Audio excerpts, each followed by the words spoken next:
अब हम पिरामिड के बारे में देखेंगे। पिरामिड के बारे में देखेंगे तो उसकी रचना में जो बेस है वो 280 मीटर लंबा और ऊंचाई में 147 मीटर ऊंचा है। ये एक पत्थर की बात हो रही है, 280 मीटर ज़मीन के ऊपर और ऊंचे में 147 मीटर ऊंचे में। ये एक पत्थर को लेकर उन्होंने पिरामिड को बनाया है। तो आप उनका बनाने का तरीका सोचिए, उनके दिमाग को सोचिए, कितना दिमाग लगाकर, यानी उनकी अक्ल में उनकी ज़रूरत की चीज़ें वो कैसे किस प्रकार से बना रहे थे। देखिए, आप में कोई अगर थियोलॉजी पढ़ने वाला इंसान है या इतिहास के पुस्तकों में ज़्यादा इंटरेस्ट रखता है तो आप सोच सकते हैं कि आपके साथ ऐसी कितनी सारी बातें आपको सीखने मिली होगी, लेकिन उसमें इस बात का रहस्य आपको कभी समझ में नहीं आया होगा कि ये रहस्य है पिरामिड का और ये रहस्य है स्टोन एज मैन का। 134 किलोमीटर दूर ऐसी जगह से वो पिरामिड का पत्थर लाया गया है। कोई चलाने के लिए ऐसा व्हीकल नहीं है उनके पास, कोई उठाने का ऐसा कोई मशीन नहीं है उनके पास। उन्होंने कैसे लाया होगा, सोचने की बात है। ये एक पत्थर उन्होंने उठा के लाया कैसे, वो पिरामिड बनाने के लिए। कुल मिलाकर 3 टन का ये पत्थर 1000 किलोमीटर से भी ज़्यादा किलोमीटर्स में से उठाकर लेकर आना आसान काम नहीं है। ये साबित करता है कि मनुष्य जाति ने नहीं किया है, ये मनुष्य के पास ये कुव्वत नहीं है। यही तो दानवों की कुव्वत है, जिसके बारे में उत्पत्ति के 6 अध्याय में लिखा है कि उनकी कुव्वत ऐसी थी कि वो शूरवीर माने जाते थे। अपने ज़माने में वो बहुत प्रचलित थे, उनको सब लोग जानते थे, इतना उनका कारागिरी रहता था। अगर तकनीक की बात करेंगे तो आज के तकनीक तक कितनी सारी ऐसी तकनीक होती आई है जिसके अंदर पिरामिड बनाने का सोच हो सकता था, लेकिन आज तक ऐसी कोई सफलता नहीं मिली है लोगों को कि वो तरीके से वो पिरामिड और एक कॉपी करके बना सके, डुप्लीकेट बना सके। अभी तक ऐसी कोई तकनीक उनको मिली नहीं है, क्योंकि वो मनुष्य जाति का ज्ञान नहीं था। इसकी वजह से मनुष्य के पास उसकी तकनीक नहीं है। वो स्वर्गदूतों की तकनीक है, वो मनुष्य के नहीं है, और वो भी लूसीफर की तकनीक है। उसने उसके दानव जाति से ये सारी बातों को पूरा किया है। आप मनुष्य जाति को वो क्यों देगा? तो ये सारी चीज़ें दानव जो है समय को पहचानते हुए करता जा रहा है। आज भी वो टेक्नोलॉजी को लेकर आ रहा है। तो आप सोचिए, गदरीन के वक्त में जो दुष्ट आत्मा जो था, वो दुष्ट आत्मा ग्रस्त में से दुष्ट आत्मा क्या बोल रहा था परमेश्वर मसीह यीशु को, तू अपने समय के पहले क्यों आया? यानी कि ये दानव जाति को पता है उनका समय कौन सा है नाश करने का। समझ में आया? ये स्वर्गदूत जो ज्ञान देते जा रहे, एडवांस टेक्नोलॉजी बताते जा रहे, जेनेटिक इंजीनियरिंग में इतने सारे गड़बड़ियाँ करते जा रहे, सब कुछ बिगाड़ते हुए जा रहे, तो उनको पता है ये उनके लिए कर रहे, वो उनकी सुविधाएं उनकी पीढ़ी के लिए वो कर रहे, ठीक है। लेकिन उनको ये पता है कि वो नाश होने वाले हैं। समझ में आया? और इसके लिए स्वर्गदूत ये सारी चीज़ों को कर रहा है, ये सारे जानते हुए कर रहा है कि उसको कुछ समय इस पृथ्वी के ऊपर मसीह यीशु आने के बाद में रहना है। उसके लिए वो अपने लिए वो सब कुछ करता जा रहा है, ठीक है। और ये बातें आप ध्यान रखिए कि वो ये सारे बातें करता तो जा रहा है, और इसके बारे में आपको इसके बारे में सिर्फ लुभावनी लगती है। आपको लगता है कि नहीं नहीं, ये तो अभी एडवांस हो गया, हमको भी ऐसा एडवांस होना है। तो क्या आपको यीशु मसीह से उठाया जाना नहीं है क्या? क्या आपको यहीं पर रहना है? तो आप समय को नहीं समझते हैं। देखो, दुष्ट आत्मा समझ रहा था। वो यीशु मसीह को बोला गदरीन में कि तू इतनी जल्दी क्यों आ गया, हमको सताने के लिए क्यों आया? यानी यीशु मसीह उनको सताने के लिए आने वाला है, उनको मालूम है ये बात। लेकिन उनको ये मालूम है कि ये समय वो नहीं है जो यीशु मसीह सताने के लिए आने वाला है, ये वो समय नहीं है, ठीक है। ये तो अभी वो अपनी तैयारी में है आने, जब यीशु मसीह आगमन हो जाएगा, सब मसीह उठा लिए जाएंगे, उसके बाद उनका यहाँ रहना है, ये सब उनके लिए तैयारी की जा रही है, ठीक है। अब उनकी तैयारी हो रही है, तो अभी इसी समय यीशु मसीह कैसे क्या उनको सता सकता है? वो समझ सकते हैं समय को, आप क्यों नहीं समझ पा रहे? नूह का समय चल रहा है, यीशु मसीह ने बोल दिया है नूह का समय जब हो तो समझ जाइए मेरा आगमन का समय आ चुका है। तो आपको कितना ज़्यादा यीशु मसीह की तरफ ध्यान देना है, क्या एडवांस में देखना है आपको एडवांस टेक्नोलॉजी अचंभित नहीं करना चाहिए। वो स्वर्गदूतों से आ रही है वो टेक्नोलॉजी, वो मनुष्य के दिमाग नहीं है, लेकिन वो यीशु मसीह आकर निकल जाने के बाद के अवस्था के लिए तैयारियां की जा रही है, तो आपको उसमें रुकना है क्या? तो आप बने रहिए उसके अंदर, लेकिन आप नहीं बने रहना है। आपको यीशु मसीह के पीछे आना है, आपको यीशु मसीह के अनुसार जीवन जीना है, उसके आगमन की तैयारी में जीना है। और बाहर की तरफ आपका टेक्नोलॉजी और ये सारी चीज़ों की लुभावनी बातों में अपने आप को नहीं देना है। वो उनका तरीका है, वो मनुष्यों को जितना हो सकेगा उसके अंदर लेकर रखना चाहते, ताकि वो दानव जाति में परिवर्तित कर दिए जाएंगे और वो उनके साथ मार डाले जाएंगे। ओके, ये तैयारी वो लूसीफर कर रहा है, आप उसके बीच में मत जाइए। दुष्ट आत्माओं को पता है कि वो यीशु मसीह जब आकर निकल जाएगा, मसीहों को लेकर जाएगा, तब हमारा सताव का समय आने वाला है। तो वो बोल रहा है कि तू इतना जल्दी कैसे कहते हो, तो अभी तक रैप्चर तेरा हुआ भी नहीं है, फिर तू कैसे क्या हमको सता सकता है? वो समय को समझ सकते हैं मसीहों, हम जाग जाना है, हमको भी समझना है कि ये समय हमारा दुनिया के अंदर की बातों की तरफ आंखें लगा के नहीं बैठना है। हमको यीशु मसीह के आगमन के लिए तैयारी के साथ तैयार रहना है कि हम उठा लिए जाना है। हमको दुनिया के अंदर के बातों के अंदर अगर हम रहेंगे तो दानव जातियों में हम खींच लिए जाते हैं और वहाँ से फिर हम छूट जाएंगे, हम यीशु मसीह में उठा लिए नहीं जाएंगे। अभी ये बात भी आप समझ जाइए, जो लोग तकनीक को बना रहे हैं उसके अंदर वो अपने आप को दे चुके हैं, उसके अंदर वो अपना सब कुछ दे चुके हैं, वो दानव जाति के ही लिए है। तो वो जानते हैं यीशु मसीह से उनका कोई वास्ता नहीं है। उनको जो आने वाला समय है उसके अंदर उनको रहना है। आप उन तक कितना भी सुसमाचार लेकर जाओ वो सुनेंगे नहीं, क्योंकि उनको पता है सुसमाचार उनके लिए नहीं है, वो उसके अंदर आ नहीं सकते हैं। परमेश्वर उनको सुसमाचार में लेगा नहीं, उनको अच्छे से मालूम है। इसके लिए वो आपकी कोई भी बात आपको बोलेंगे, कुछ भी तरह से आप उनको बताओ सुसमाचार के बारे में, उनको फ़र्क नहीं पड़ता है। वो अपनी तकनीकी दुनिया के अंदर बने रहेंगे। आप उनके साथ उनके तकनीक के पीछे लगे मत रहो, उसमें से हट जाओ, क्योंकि उनको सुसमाचार नहीं है, मनुष्य के लिए है। मनुष्य ने सुसमाचार को स्वीकारना है और परमेश्वर के राज्य में प्रवेश करके उसके पुत्र के आगमन का इंतज़ार करना है। वहाँ से हमारा उठा लिया जाना होना है। मनुष्य के लिए तकनीक वगैरह अब कुछ बाकी नहीं रहा है। जब व्यवस्था विवरण के 3 अध्याय के 11 वचन में हम देखते हैं कि किस प्रकार से बाशान के बारे में लिखा गया है, तो बाशान एक बहुत बड़ा ज़मीन का टुकड़ा है। तो जब भी बाशान आप सुनते हैं, उस बाशान ज़मीन के ऊपर ये दानव रहा करते थे।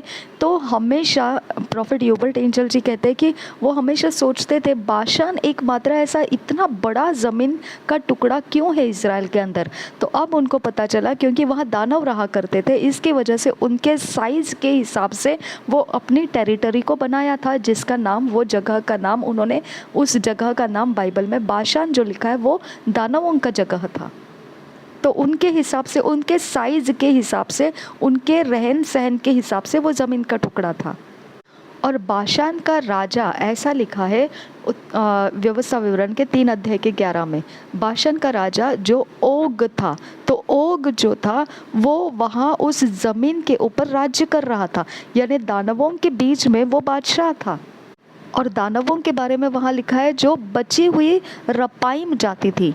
ठीक है, तो इसका मतलब दानवों के जाति में जो पोते परपोते ऐसे होते हुए आए होंगे, उसमें से ये बची हुई जाति जो थी, उसके उन लोगों के ऊपर वो राजा था बाशान के अंदर। अब हमको ज़मीन के टुकड़े की तरफ ज़्यादा वर्णन किया हुआ उसकी तरफ ध्यान देना है। किस प्रकार से यहोशू के पुस्तक में 12 अध्याय के 4 वचन में ये बादशाह जो है, बाशान का बादशाह, बाशान का राजा जो है ओग, ये राज्य कर रहा था। इसके बारे में देखिए यहाँ पे कुछ लिखा है, ये नपीली कहाँ रहते थे और रपाइम कहाँ रहते थे, वहाँ पर लिखा हुआ है। उन ज़मीन के टुकड़े का पूरा हम लोकेशन देखेंगे, उनका एड्रेस देखेंगे, क्या लिखा है पवित्र बाइबल में। यहोशू के 12 अध्याय का 4 वचन देखिए, इसमें लिखा है, फिर बचे हुए रपाइयों में से बाशान के राजा ओग का देश था। ठीक है, रपाइयों से देखिए, फिर बचे हुए रपाइयों में से, बचे हुए रपाइयों में से, बाशान के राजा ओग का देश था, यानी वो भी एक दानव था। समझ में आया? रपाइयों में से जो बचा हुआ था उनमें से एक ओग था, और वो ओग जो था वो उस ज़मीन पे रह रहा था जिसका नाम बाशान था। यानी दानव कहाँ रह रहा था? वो बाशान में रह रहा था। ठीक है, अब देखिए ये इसका जगह का लोकेशन देखिए, जो अश्तारोत और एद्रेई में रहा करता था। जो अश्तारोत और एद्रेई में रहा करता था, और हेर्मोन पर्वत सल्का और यशूरियों और माकियों की सीमा तक, कुल बाशान में। यानी आपको ये कुछ जगहों के ज़मीनों के नाम को ध्यान रखना है, क्योंकि हम दानव जाति का ठिकाना देख रहे हैं। तो दानव जाति की बची हुई जाति इज़राइल के कौन से हिस्से में थी? वो बाशान के अंदर थी, और बाशान का टुकड़ा इतना ज़्यादा था ज़मीन का कि उसके अंदर देखो यहाँ लिखा है ऐसा कि जो अश्तारोत और एद्रोई में रहा करता था वो, और हर्मोन पर्वत सल्का और गशूरियों और साकियों की सीमा तक, ये गांव के सीमा है, ये ज़मीन के टुकड़ों के नाम है। इनके बाउंड्रीज जो रहते थे वो तक कुल बाशान में, और हेशबोन के राजा सोहन के सीमा तक आधे गिलाद में भी प्रभुता करता था। यानी इतनी ज़्यादा उन्होंने बाशान की सीमा, यानी बाशान के ज़मीन के टुकड़े, इतने लोगों के देश को टच करते हुए उस जगह तक उसने राज्य किया था।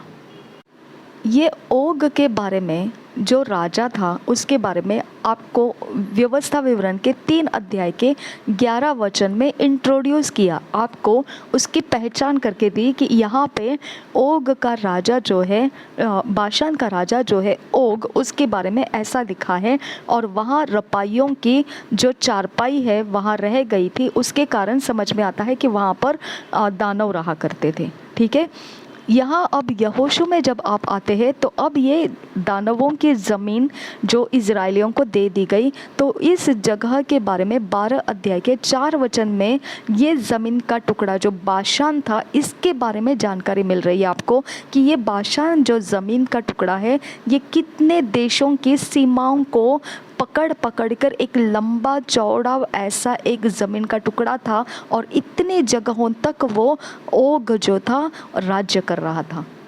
तो बाशान में रपाई रह रहे थे। रपाई तो ये थे, क्या कहते हैं उसे, जायंट थे, दानव थे। तो ओग जो था, यानी बाशान का राजा ओग जो था, वो दानवों के ऊपर राज्य कर रहा था। देखिए, परमेश्वर जो कुछ भी करता है उसके पीछे खास उसके तरफ का एक कारण रहता है।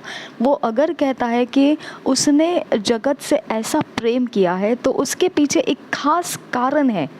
ठीक है, अगर वो कहता है कि नूह का समय आने वाला है तो उसके पीछे एक खास कारण है। अगर वो कहता है कि जो नूह के समय वो बोल रहा था कि मेरे सामने एक ऐसा सवाल आ चुका है कि अब मैं पृथ्वी को नाश करने जा रहा हूँ, सारे प्राणियों ने चाल चलन बिगाड़ दी रखी है पृथ्वी के ऊपर, और मैं सबको नाश करने जा रहा हूँ।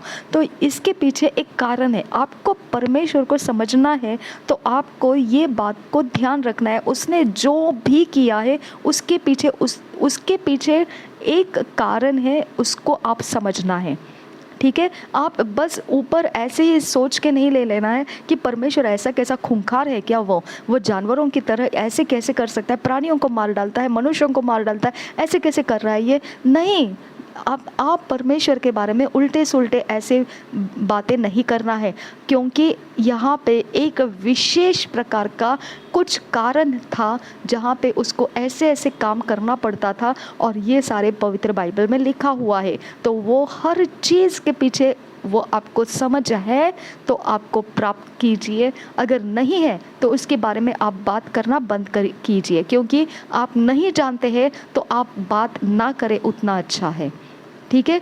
तो बाइबल में, पवित्र बाइबल में कुछ भी व्यर्थ लिखा गया नहीं है। सब कुछ के बैकग्राउंड में एक प्रिजर्वेशन किया जा रहा था, एक खास विशेष परमेश्वर के एक चाहत, उसके एक प्लान, उसकी योजना को संभाल के रखा जा रहा है। अभी भी वही होता जा रहा है, ठीक है। तो कुछ भी परमेश्वर हम सब के विरोध नहीं कर रहा है, वो उसके प्लान, उसके योजना को सुरक्षित रख के सब कुछ हम देख रहे जो कुछ भी होता है।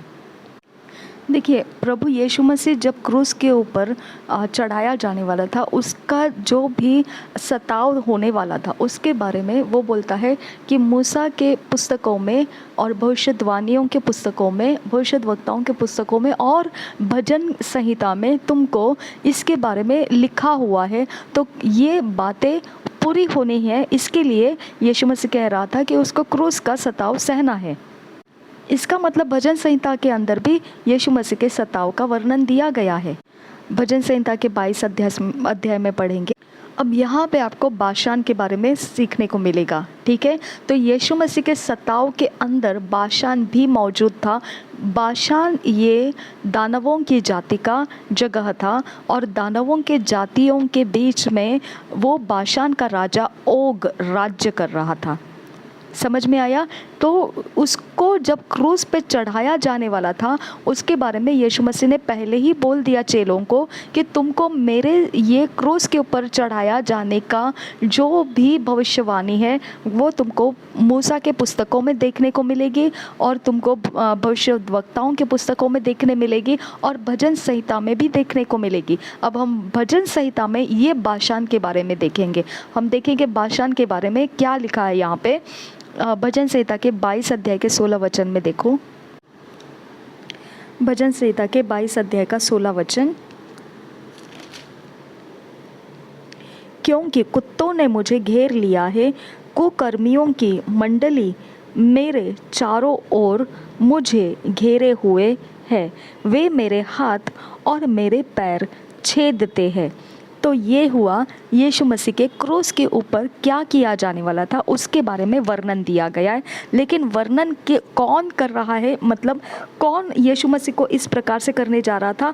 क्योंकि कुत्तों ने मुझे घेर लिया है, कुकर्मियों की मंडली मेरे चारों ओर मुझे घेरे हुए हैं, वे मेरे हाथ और मेरे पैर को पैर छेदते हैं। कुत्तों ने मुझे घेर लिया, कुकर्मियों की मंडली। कुत्ते कौन है? कुकर्मी की मंडली कौन है? यहाँ पे आपको सवाल आ जाता है।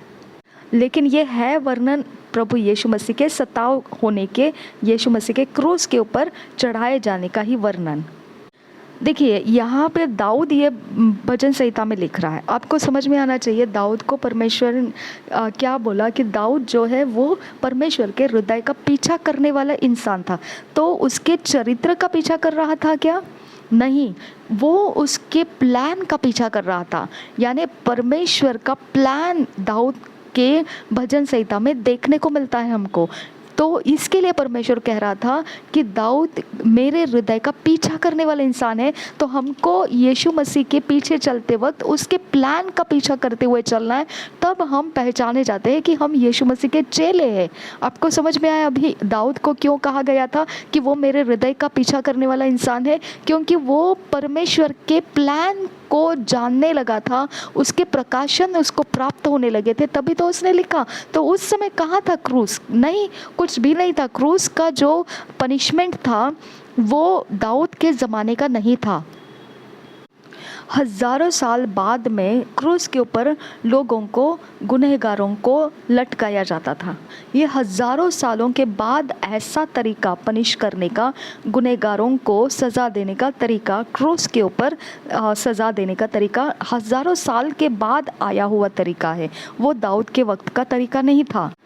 तो दाऊद ने एक क्रूस के बारे में कैसे लिखा कि वो उसके हाथों को छेद रहा है, पैरों को छेद रहा है और कुत्तों ने घेर लिया। ये जो बात है, दाऊद उस जाति को देख रहा था, दानव जाति को देख रहा था जिसको शैतान तैयार किया जा रहा था, और ये जाति के सोच रखते हुए उसने इस बात को प्रकाशन में प्राप्त किया। इसके लिए वो दाऊद परमेश्वर का हृदय का पीछा करने वाला, ऐसा परमेश्वर ने उसको बोला था।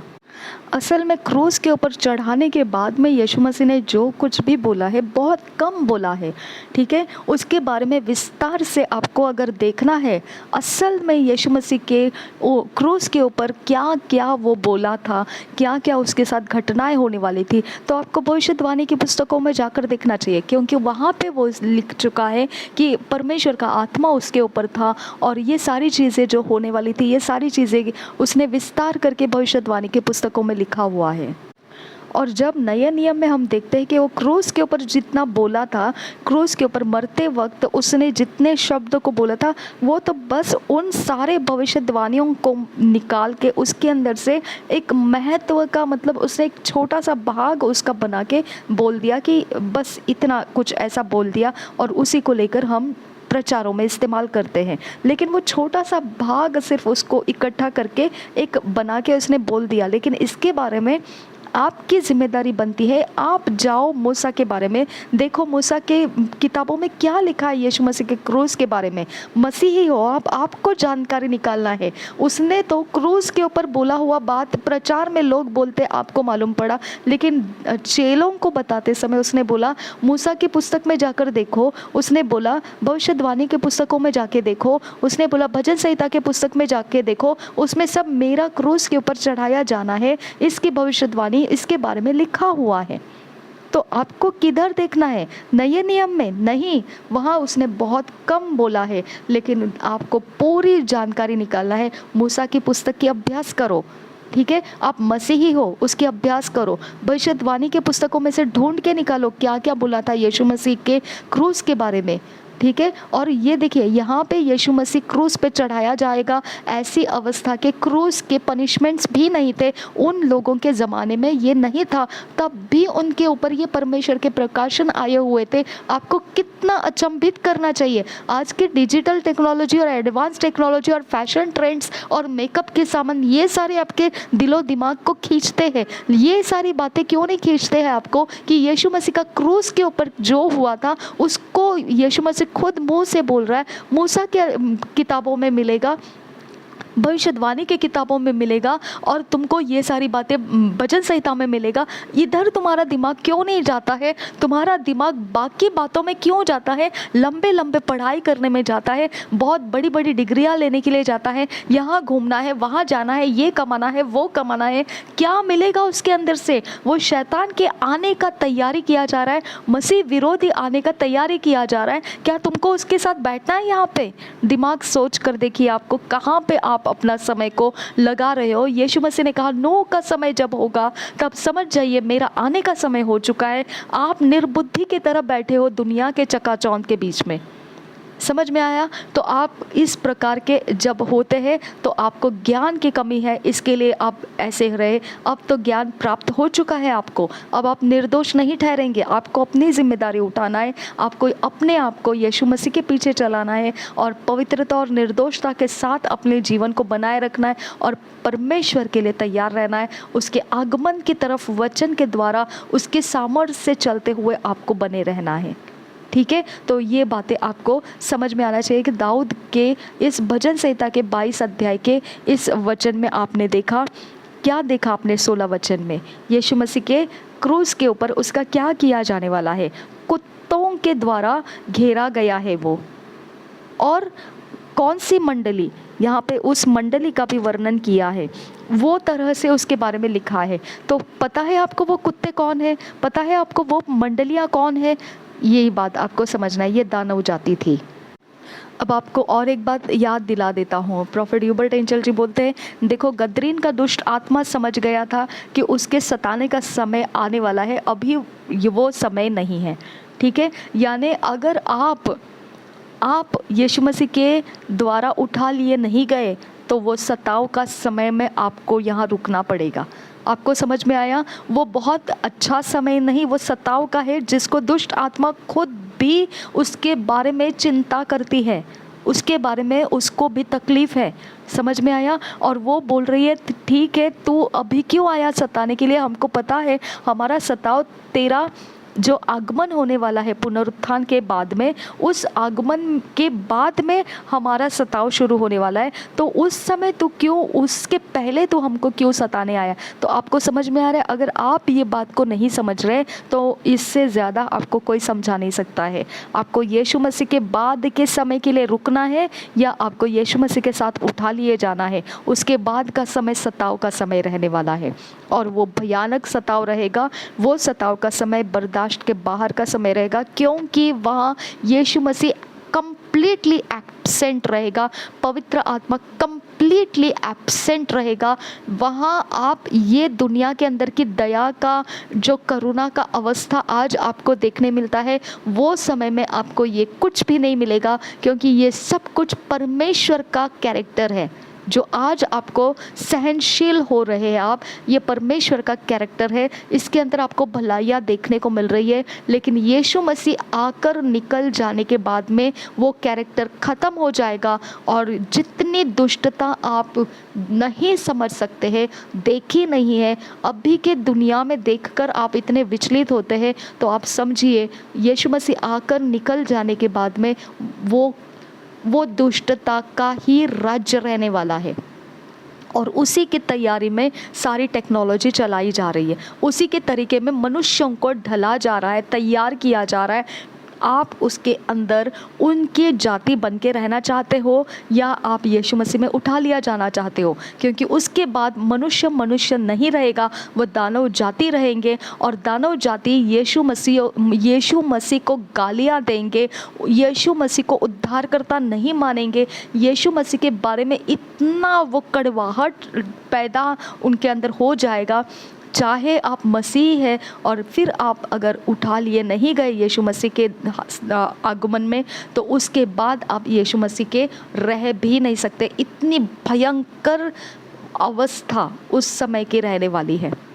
समझ में आया? तो आप भूल जाइए, उसके बाद आप यीशु मसीह के प्यार का वर्णन भी कहीं सुनने को मिलेगा आपको। भूल जाइए, ऐसा समय आ रहा है। ठीक है, तो आपका दिमाग आप सही कीजिए, आप दिमाग में सीधे सीधे समझ लीजिए, ये खुद यीशु मसीह बोलता है, भरमाए मत जाओ, ये सच्चाई को छोड़ मत दो। इसके बारे में वर्णन किए हैं पुरानी किताबों में, जाकर देखो। ये ही जाकर देखना हमारा काम है। इसको छोड़कर दुनिया के अंदर आप क्या कर रहे हो?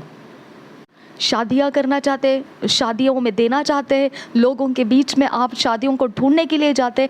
क्या पता आपको कि ये दानव जाति के लोग हैं या सही मनुष्य जाति? कैसे भरोसा कर सकते हैं आप? ठीक है, तो आप ये सारी बातों में अपने बेटियों के लिए ब्याह करने के लिए ढूंढ रहे, आप ऐसी जातियों में जाकर ढूंढ रहे जो आपको पसंद आता है। बहुत सारा एडवांस टेक्नोलॉजी है, बहुत दिमागदार है, बहुत इंटेलिजेंट है, बहुत पैसे वाले हैं, बहुत रईस है, बहुत नामचीन है, बहुत फैलाव है दुनिया के अंदर। अरे वो दानव जातियों का कैरेक्टर है। वो आपको समझ में आया? वो दानव जाति का कैरेक्टर है। वो शूरवीर है, वो पराक्रमी है, वो बहुत दिलचस्प बातें हैं उनके पास, इंटेलिजेंट है, बुद्धि के जैसे वो होशियारी है उनके पास, चालाकी है उनके पास, और आप उनको मान रहे हैं कि ये सही लड़का है हमारे बेटी के लिए, ये सही लड़की है, ये बहुत फैशनेबल है, ये मॉडर्न है और ये बहुत अच्छे से समझती है दुनिया के अंदर कैसे ट्रिक से जीना है, कैसे ट्रिक से, कैसे चालाकी से लोगों को उल्लू बनाना है, किस प्रकार से सुंदर रहना है, किस प्रकार से मेकअप करना है, ये लड़के बराबर है और बस इसके साथ शादी कराना है। तो अरे ये कैसे क्या आप सोच रहे हैं ऐसी बातों को?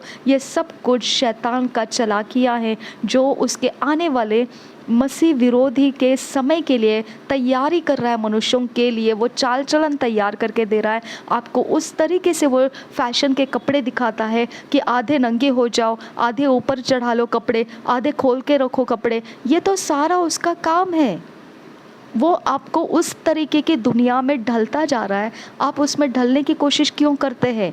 आप क्यों अपने आप को उन बातों में दे रहे हैं जहाँ पे यीशु मसीह नहीं है? वो अभी यीशु मसीह का समय नहीं है। अब नूह का समय आ चुका है, और नूह का समय आ चुका है इसका मतलब ये बनता है एक समय ऐसा हो जाएगा कि यीशु मसीह आकर निकल जाए और सब मसीह विरोधी हो जाएगा। ठीक है, जहाँ पर परमेश्वर नहीं रहेगा, यीशु मसीह नहीं रहेगा, पवित्र आत्मा नहीं रहेगा। ठीक है, क्या वो चालाकी में फंसना है आपको, वो ट्रेंड्स में जाना है, वो इंजीनियरिंग में जाना है, वो टेक्नोलॉजी में जाना है, वो तरीके का चाल चलन सीखना है आपको रहना है, उसके बाद रैप्चर के बाद आपको रहना है पृथ्वी के ऊपर, तो मसीह भी नहीं रहेंगे आप। ठीक है, तो उस समय मसीही भी नहीं रहेंगे, इतनी कड़ी कड़वाहट इस दुनिया के अंदर रहेगी। तो आप सोचो, ये समय की वो समय है कि आपको उसके अंदर नहीं रहना है, उससे बाहर निकलना है और यीशु मसीह जहाँ है उसके पीछे चलना है। आप देखेंगे उत्पत्ति के शुरुआत से लेकर प्रकाशित वाक्य के अंत के शब्द तक आपको परमेश्वर ने यीशु मसीह के पीछे आने के लिए बोला है, उद्धार ग्रहण करने के लिए बोला है। ठीक है, आपको एक मूल उद्देश्य दे दिया है। आप देखिए, पवित्र बाइबल में कुछ बातें ऐसी है जो लिखी नहीं गई है, तो इसका मतलब हम वैसा नहीं जीते हैं क्या? समझ में आया? देखिए, जो कुछ भी हम कर रहे हैं, ठीक है, अब देखिए, आपने खाना खाने का टाइमिंग पकड़ लिया होगा कि सुबह में नाश्ता करना है, दोपहर में खाना खाना है, रात के वक्त में थोड़ा हल्का फुल्का खाना है। क्या ये बातें बाइबल में लिखी है? नहीं। ओके, नहीं, मैं साग भात खाऊंगा और फल सब्जी खाऊंगा और इस समय वेज नॉन वेज खाऊंगा, ऐसा जो तरीका आपने अपने जीवन शैली के लिए ले लिया, क्या ये पवित्र बाइबल में लिखा है? नहीं। तो परमेश्वर ने एक मूल उद्देश्य जो मनुष्य के लिए है, उसी का वर्णन पवित्र बाइबल में किया है। बाकी जो करो सो करो, लेकिन मूल उद्देश्य से अलग मत हटो। ठीक है, उसने बोला है, मूल उद्देश्य दिया है, उद्धार से अलग मत हो जाओ, उद्धार को कायम रखो, उद्धार के लिए जियो, उद्धार के साथ जियो, उद्धार के अंदर जियो, और उद्धार ही तुम्हारा मकसद रहे, प्रभु यीशु मसीह तुम्हारा मकसद रहे। ठीक है, तो प्रभु यीशु मकसद रहे, तो आपको प्रभु यीशु ने ये बता दिया है, नूह का समय जब रहेगा तुम समझ जाओ मेरे आने का समय हो चुका है। तो तुमको नूह का समय समझना ये समय है। अब तुमको समझा दिया नूह का समय क्या था। अब क्या करना है? अब दुनिया के अंदर से हट जाना है और यीशु मसीह जो कहता है उसके वचन के अनुसार अपने आप को रेडी रखना है, ताकि रैप्चर हो जाए तो आप उठा लिए जाओ। यहाँ पे देखिए, भजन संहिता के 22 अध्याय के 16 वचन 17 वचन में देखिए क्या लिखा है। मैं अपनी सब हड्डियों गिन सकता हूँ, वे मुझे देखते और निहारते हैं। आपको हड्डियाँ यीशु मसीह को देख रहे हैं और निहार रहे हैं, ये इसका मतलब उसके शरीर के ऊपर का सिर्फ पंजर के दिखाई दे रहे, उसके मांस ख़त्म हो चुका था। समझ में आया? तो उसके मांस उसके शरीर पे नहीं था। और हम आज देखते हैं क्रूस के ऊपर, ऐसा हम देखते हैं लोगों को नाटक करते हुए, ड्रामा करते हुए, पूरा मांस से भरा हुआ शरीर है। ऐसा नहीं था। इसके लिए आप धोखा खा जाते हैं। आपको पवित्र वचन नहीं मालूम है, आपको यीशु को देखना है। आप पवित्र वचन में जाकर देखिए, उसने खुद बोला है, तुम जाओ उसमें, भजन संहिता में जाओ, तुमको देखिएगा मैंने क्रूस का बलिदान कौन सी अवस्था में पार किया है। यशायाह के 50 अध्याय में देखिए, यशायाह का 50 अध्याय उसके 6 वचन में देखिए, मैंने मारने वालों को अपनी पीठ, आपने देखा है यीशु मसीह के बारे में नया नियम में क्या लिखा है कि उसके पीठ के ऊपर कोड़े मारे गए। देखो, मैंने मारने वालों को अपनी पीठ और गलमोच नोचने वालों को की ओर अपने गाल किए, अपमानित होने और उनके थूकने से मैंने मुँह न छिपाया। ओके, तो आपको क्या पता है कि उसने क्या सहन किया है? पवित्र बाइबल में नया नियम में इतना सब कुछ नहीं दिया है, इसके अंदर से कुछ थोड़ी थोड़ी बातें उन्होंने उसके अवस्थाओं को जो हुआ वो सब बातें उन्होंने वहाँ लिखा है, लेकिन पूरा वर्णन यहाँ आपको पढ़ने को मिलता है। उसके बारे में यहाँ पर ऐसा लिखा है कि उसके गलमोछ नोचने वालों को, उसके दाढ़ी के बाल को नोचने वालों को उसने ऐसा करने दिया, अपमानित करने दिया उसने अपने आप को। यशायाह की भविष्यवाणी 53 अध्याय के 2 वचन में आप आधे भाग में देखेंगे, वहाँ पे लिखा है, ऐसी जड़ के समान उगा जो निर्जल भूमि में फूट निकले। उसकी न तो कुछ सुंदरता थी कि हम उसको देखते, और न उसका रूप ही हमें ऐसा दिखाई पड़ा कि हम उसको चाहते। यानी वो इतनी प्रकार से बदसूरत हो चुका था, इतनी प्रकार से मनुष्य की अवस्था का दिखने वाला इंसान नहीं रहा था, इतना उसका हालत खराब हो चुका था, इतना उसका शरीर विद्रूप कर दिया गया था। आपको 50 अध्याय में जो देखने को मिलता है, यीशु मसीह बोलता है कि मैं भजन संहिता में लिखा है, वो बोलता है कि मेरी हड्डियां और हड्डियों को मैं देखता हूँ। इसका मतलब क्या है? भजन संहिता के 22 अध्याय के 16 वचन में हमने पढ़ा कि वो कहता है कि मेरी हड्डियों को मैं देख रहा हूँ। देखिए यहाँ 17 वचन में, मैं अपनी सब हड्डियां गिन सकता हूँ, वे मुझे देखते और निहारते हैं। इसका मतलब क्या है? जो उसके ऊपर घाव डाले जा रहे थे, कोड़ों की मार डाली जा रही थी, तब उनके कीले और उनके नुकीले चीज़ें उसके शरीर के मांस को खींच के निकाल रहे थे, और यीशु मसीह उसकी हड्डियों को देख रहा था कि वो मांस अब उतर चुका है और हड्डियाँ दिखाई दे रही है। ये उसका अर्थ है। यानी वो एक एक भविष्यवाणी के शब्द को पूरा होता हुआ वो देख रहा था कि अब मांस उतर चुका है और हड्डियां दिखने लगी है, यानी ये एक भविष्यवाणी पूरी होती जा रही है। और जब उसने कहा कि पूरा हो गया, इसका मतलब क्या है? जो आखिरी में उसने बोला इट इज़ फिनिश्ड, उसने ये बोला ये पूरा हो चुका है, इसका मतलब क्या है? वो जितनी भविष्यवाणी के फुटस्टेप्स बताए गए थे, पॉइंट्स बताए गए थे परमेश्वर के वचनों में, भविष्यवाणियों के पुस्तकों में, मूसा के पुस्तकों में और भजन संहिता के पुस्तकों में, जितने भी पॉइंट्स दिए गए थे यीशु मसीह के क्रूस के वक्त में किया जाने वाला, उसका हाल सारा बताया गया था, वर्णन किया गया था। उन सब बातें को कंप्लीट हो गया, ये सब कुछ कर दिया गया है, इसीलिए उसने बोला इट इज़ फिनिश्ड। अब 18 वचन देखिए, वो कहता है वे मेरे वस्त्र आपस में बांटते हैं और मेरे पहरावे पर चिट्ठी डालते हैं। यानी वो उस बात को भी देख रहा था कि अब वो भी घड़ी आ चुकी कि उन्होंने वो काम भी पूरा कर दिया। उन्होंने उसके कपड़े को लेकर बांट दिया और उसके पहरावे पर चिट्ठी डाल दी। यानी वो भी एक भविष्यवाणी लिखी हुई है भजन संहिता में, वो भी पूरा हो गया। ठीक है, तो वो एक एक चीज़ को देख रहा था कि ये ख़त्म होता जा रहा है, इसका मतलब अब ये आखिरी में जो है वो भी ख़त्म हो गया। तब उसने बोला सारी भविष्यवाणी में लिखा हुआ सताव मेरा पूरा हो गया, इट इज़ फिनिश्ड। तो आपको बोला गया अपने शरीर के लिए मर जाओ। यीशु मसीह ने बोला डिनाई करो, अपने शरीर की अवस्था को नकार दो, इनकार कर दो, उसकी लालसाओं को पूरा मत करो। तो आपको ये अगर सच्चाई मालूम है कि यीशु मसीह के शरीर की क्या अवस्था कर दी गई थी, अगर ये सच्चाई आपके अंदर आ जाएगी, तब आपको समझेगा कि जैसे अवस्था उसके शरीर की गई थी, वैसे ही अवस्था आपके शरीर की हुई, क्योंकि आपकी जगह पर वो क्रूस का सताव को पूरा किया था। समझ में आया? क्रूस का सताव उसका नहीं था, अपना खुद का नहीं था, वो आपके लिए, मेरे लिए वो क्रूस के सताव में चढ़ाया गया था। तो उसके शरीर के साथ क्या क्या हो चुका, ये सब आपके और मेरे शरीर के साथ हो चुका है।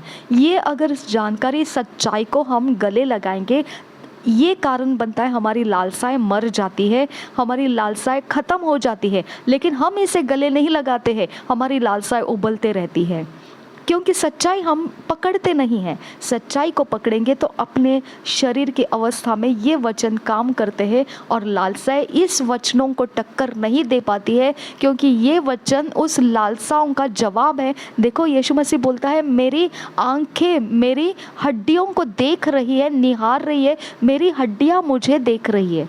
इसका मतलब क्या है कि हमारी लालसाएं वचन को सुनती है और वचन लालसाओं को बोलता है, और उस समय कुछ तो रिएक्शन होता है, वो लालसाएं मर जाती है। समझ में आया आपको? अब हम जाएंगे बाशान के बारे में। यीशु मसीह ने कहाँ वर्णन किया है, 11 वचन में देखेंगे हम, 22 अध्याय के। भजन संहिता के 22 अध्याय के 11 वचन में देखेंगे, मुझसे दूर न हो क्योंकि संकट निकट है और कोई सहायक नहीं। 12 वचन देखिए, बहुत से सांडों ने मुझे घेर लिया है, बाशान के बलवंत सांड मेरे चारों ओर मुझे घेरे हुए हैं। यहाँ पर आपको समझ में आना चाहिए बाशान का बलवंत सांड कौन था। बाशान में कौन थे? रपाइयों की जाति थी। रपाइयाँ कौन है? वही जो दानव जातियाँ हैं। तो आपको समझ में आया यहाँ पर ये बाशान के बलवंत सांड यानी यीशु मसीह के क्रूस पर जाने का वक्त में जो लोग उसको क्रूस के ऊपर छेद रहे थे, भेद रहे थे, मार रहे थे, कूट रहे थे, ये कौन थे? बाशान के रपाई थे, बाशान के दानव जातियाँ थी। उनके लिए ये कहा गया है। और देखिए यहाँ पर जो लिखा गया है ये बाशान के बलवंत सांड के बारे में लिखा गया है। बाशान ये जगह में ओग जो राजा था वो राज्य कर रहा था और वो रपाइयों की जाति वहाँ पर रह रही थी, दानव जाति वहाँ पर रह रही थी। उसके बारे में वो बोल रहा है बाशान ये जगह दानवों के लिए है। ठीक है, तो बाशान के जगह के अंदर की बातें ये हो रही है। वो कह रहा है उस उधर सांड रह रहे थे। सांड यानी मनुष्य जाति नहीं है, ठीक है, वो दानव जाति है। तो यीशु मसीह देखिए क्रूस के ऊपर जाने के सारे वर्णन को इस भजन संहिता के अंदर दाऊद के वचनों में से हमको बता रहा है कि दाऊद ने इसके बारे में लिख कर रखा है और वो भविष्यवाणी के रूप में भविष्यद्वक्ताओं के पुस्तकों में भी है, मूसा के पुस्तकों में भी है। तो वहाँ पर ये सारे क्रूस की बातें लिखी हुई है। यीशु मसीह सिर्फ देख रहा था कि उसको चुना गया है कि मार डाला जाए वो क्रूस के ऊपर, ठीक है, लेकिन उसके कारण भी उसको पता है कि उसको क्यों मरना है और वो किस प्रकार से मारा जाने वाला है और कौन उसको मारने के लिए आने वाले हैं। दानव जातियों को रखा गया था उसको मारने के लिए। समझ में आया आपको? उसको मारने के लिए यानी क्रूस के ऊपर उसको छल करने के लिए दानव जातियों को रखा गया था। आपको समझ में आया? अभी ये कोई नई बात नहीं है, ये नई बात नहीं है। हम मनुष्यों के लिए ये हम जानकारी नहीं रखते हैं, हम पवित्र वचन को ठीक से नहीं समझते और हम सिर्फ नया नियम करते हुए चलते हैं। नया नियम में बहुत थोड़ा दिया है, इसके सारे गहरी बातें आपको उन पुस्तकों में जाकर देखना चाहिए जिसके बारे में प्रभु यीशु मसीह चेलों को वर्णन करके बता रहा है। वर्णन क्या किया? नूह का समय वर्णन किया, उसके आगमन के बारे में। अभी क्या है? नूह का समय है, तो हमको किसकी जानकारी इकट्ठी करनी चाहिए? नूह के समय क्या क्या हुआ था। अगर आपको क्रूस के बारे में वो बता रहा है कि इसके बारे में जो लिखा हुआ है भविष्यवाणी की पुस्तकों में, मूसा के पुस्तकों में और भजन संहिता में, तो तुम वहाँ जाकर देखो वो जैसा लिखा है वैसा पूरा होना है और मनुष्य के पुत्र को क्रूस के ऊपर मरना है। वो अपने बारे में ये बातें बता रहा है। तो आपकी और मेरी जिम्मेदारी क्या है कि हमने उन पुस्तकों को जाकर सीखना है, समझना है। उसके अंदर यीशु मसीह ने बोला है कि ये पुस्तकों में जाकर देखो, तुमको मेरे बारे में मालूम पड़ेगा। तो हम कहाँ जाकर देखते हैं? नए नियम के अंदर जाकर देखते हैं। नहीं, क्रूस का बलिदान आपको जानना है, आप जाकर उसने बोली हुई बातों की तरफ ध्यान दीजिए। और देखिए उसका वर्णन कैसा किया पर वचन में, यहाँ पे आप देखते हैं उसका वर्णन ऐसा किया है कि वो बोलता है कि ये जो जाति है इसने क्या किया है, बहुत ही बलवान सांड है। ये बलवान सांड की तरह उसने उसको घेर लिया है। बाशान के बलवंत सांड मेरे चारों ओर मुझे घेरे हुए हैं। बहुत से सांडों ने मुझे घेर लिया है। बाशान के बलवंत सांड मेरे चारों ओर मुझे घेरे हुए हैं। तो बलवंत है वो लोग, ये तो बात दानवों के बारे में उत्पत्ति में लिखा हुआ है। वो दानवों के बारे में लिखा है कि वो शूरवीर और बलवंत थे। तो देखिए क्रूस के ऊपर जाने वाला कौन था? यीशु मसीह। और उसको क्रूस के ऊपर चढ़ाने वाले कौन थे? बाशान के बलवंत सांड थे।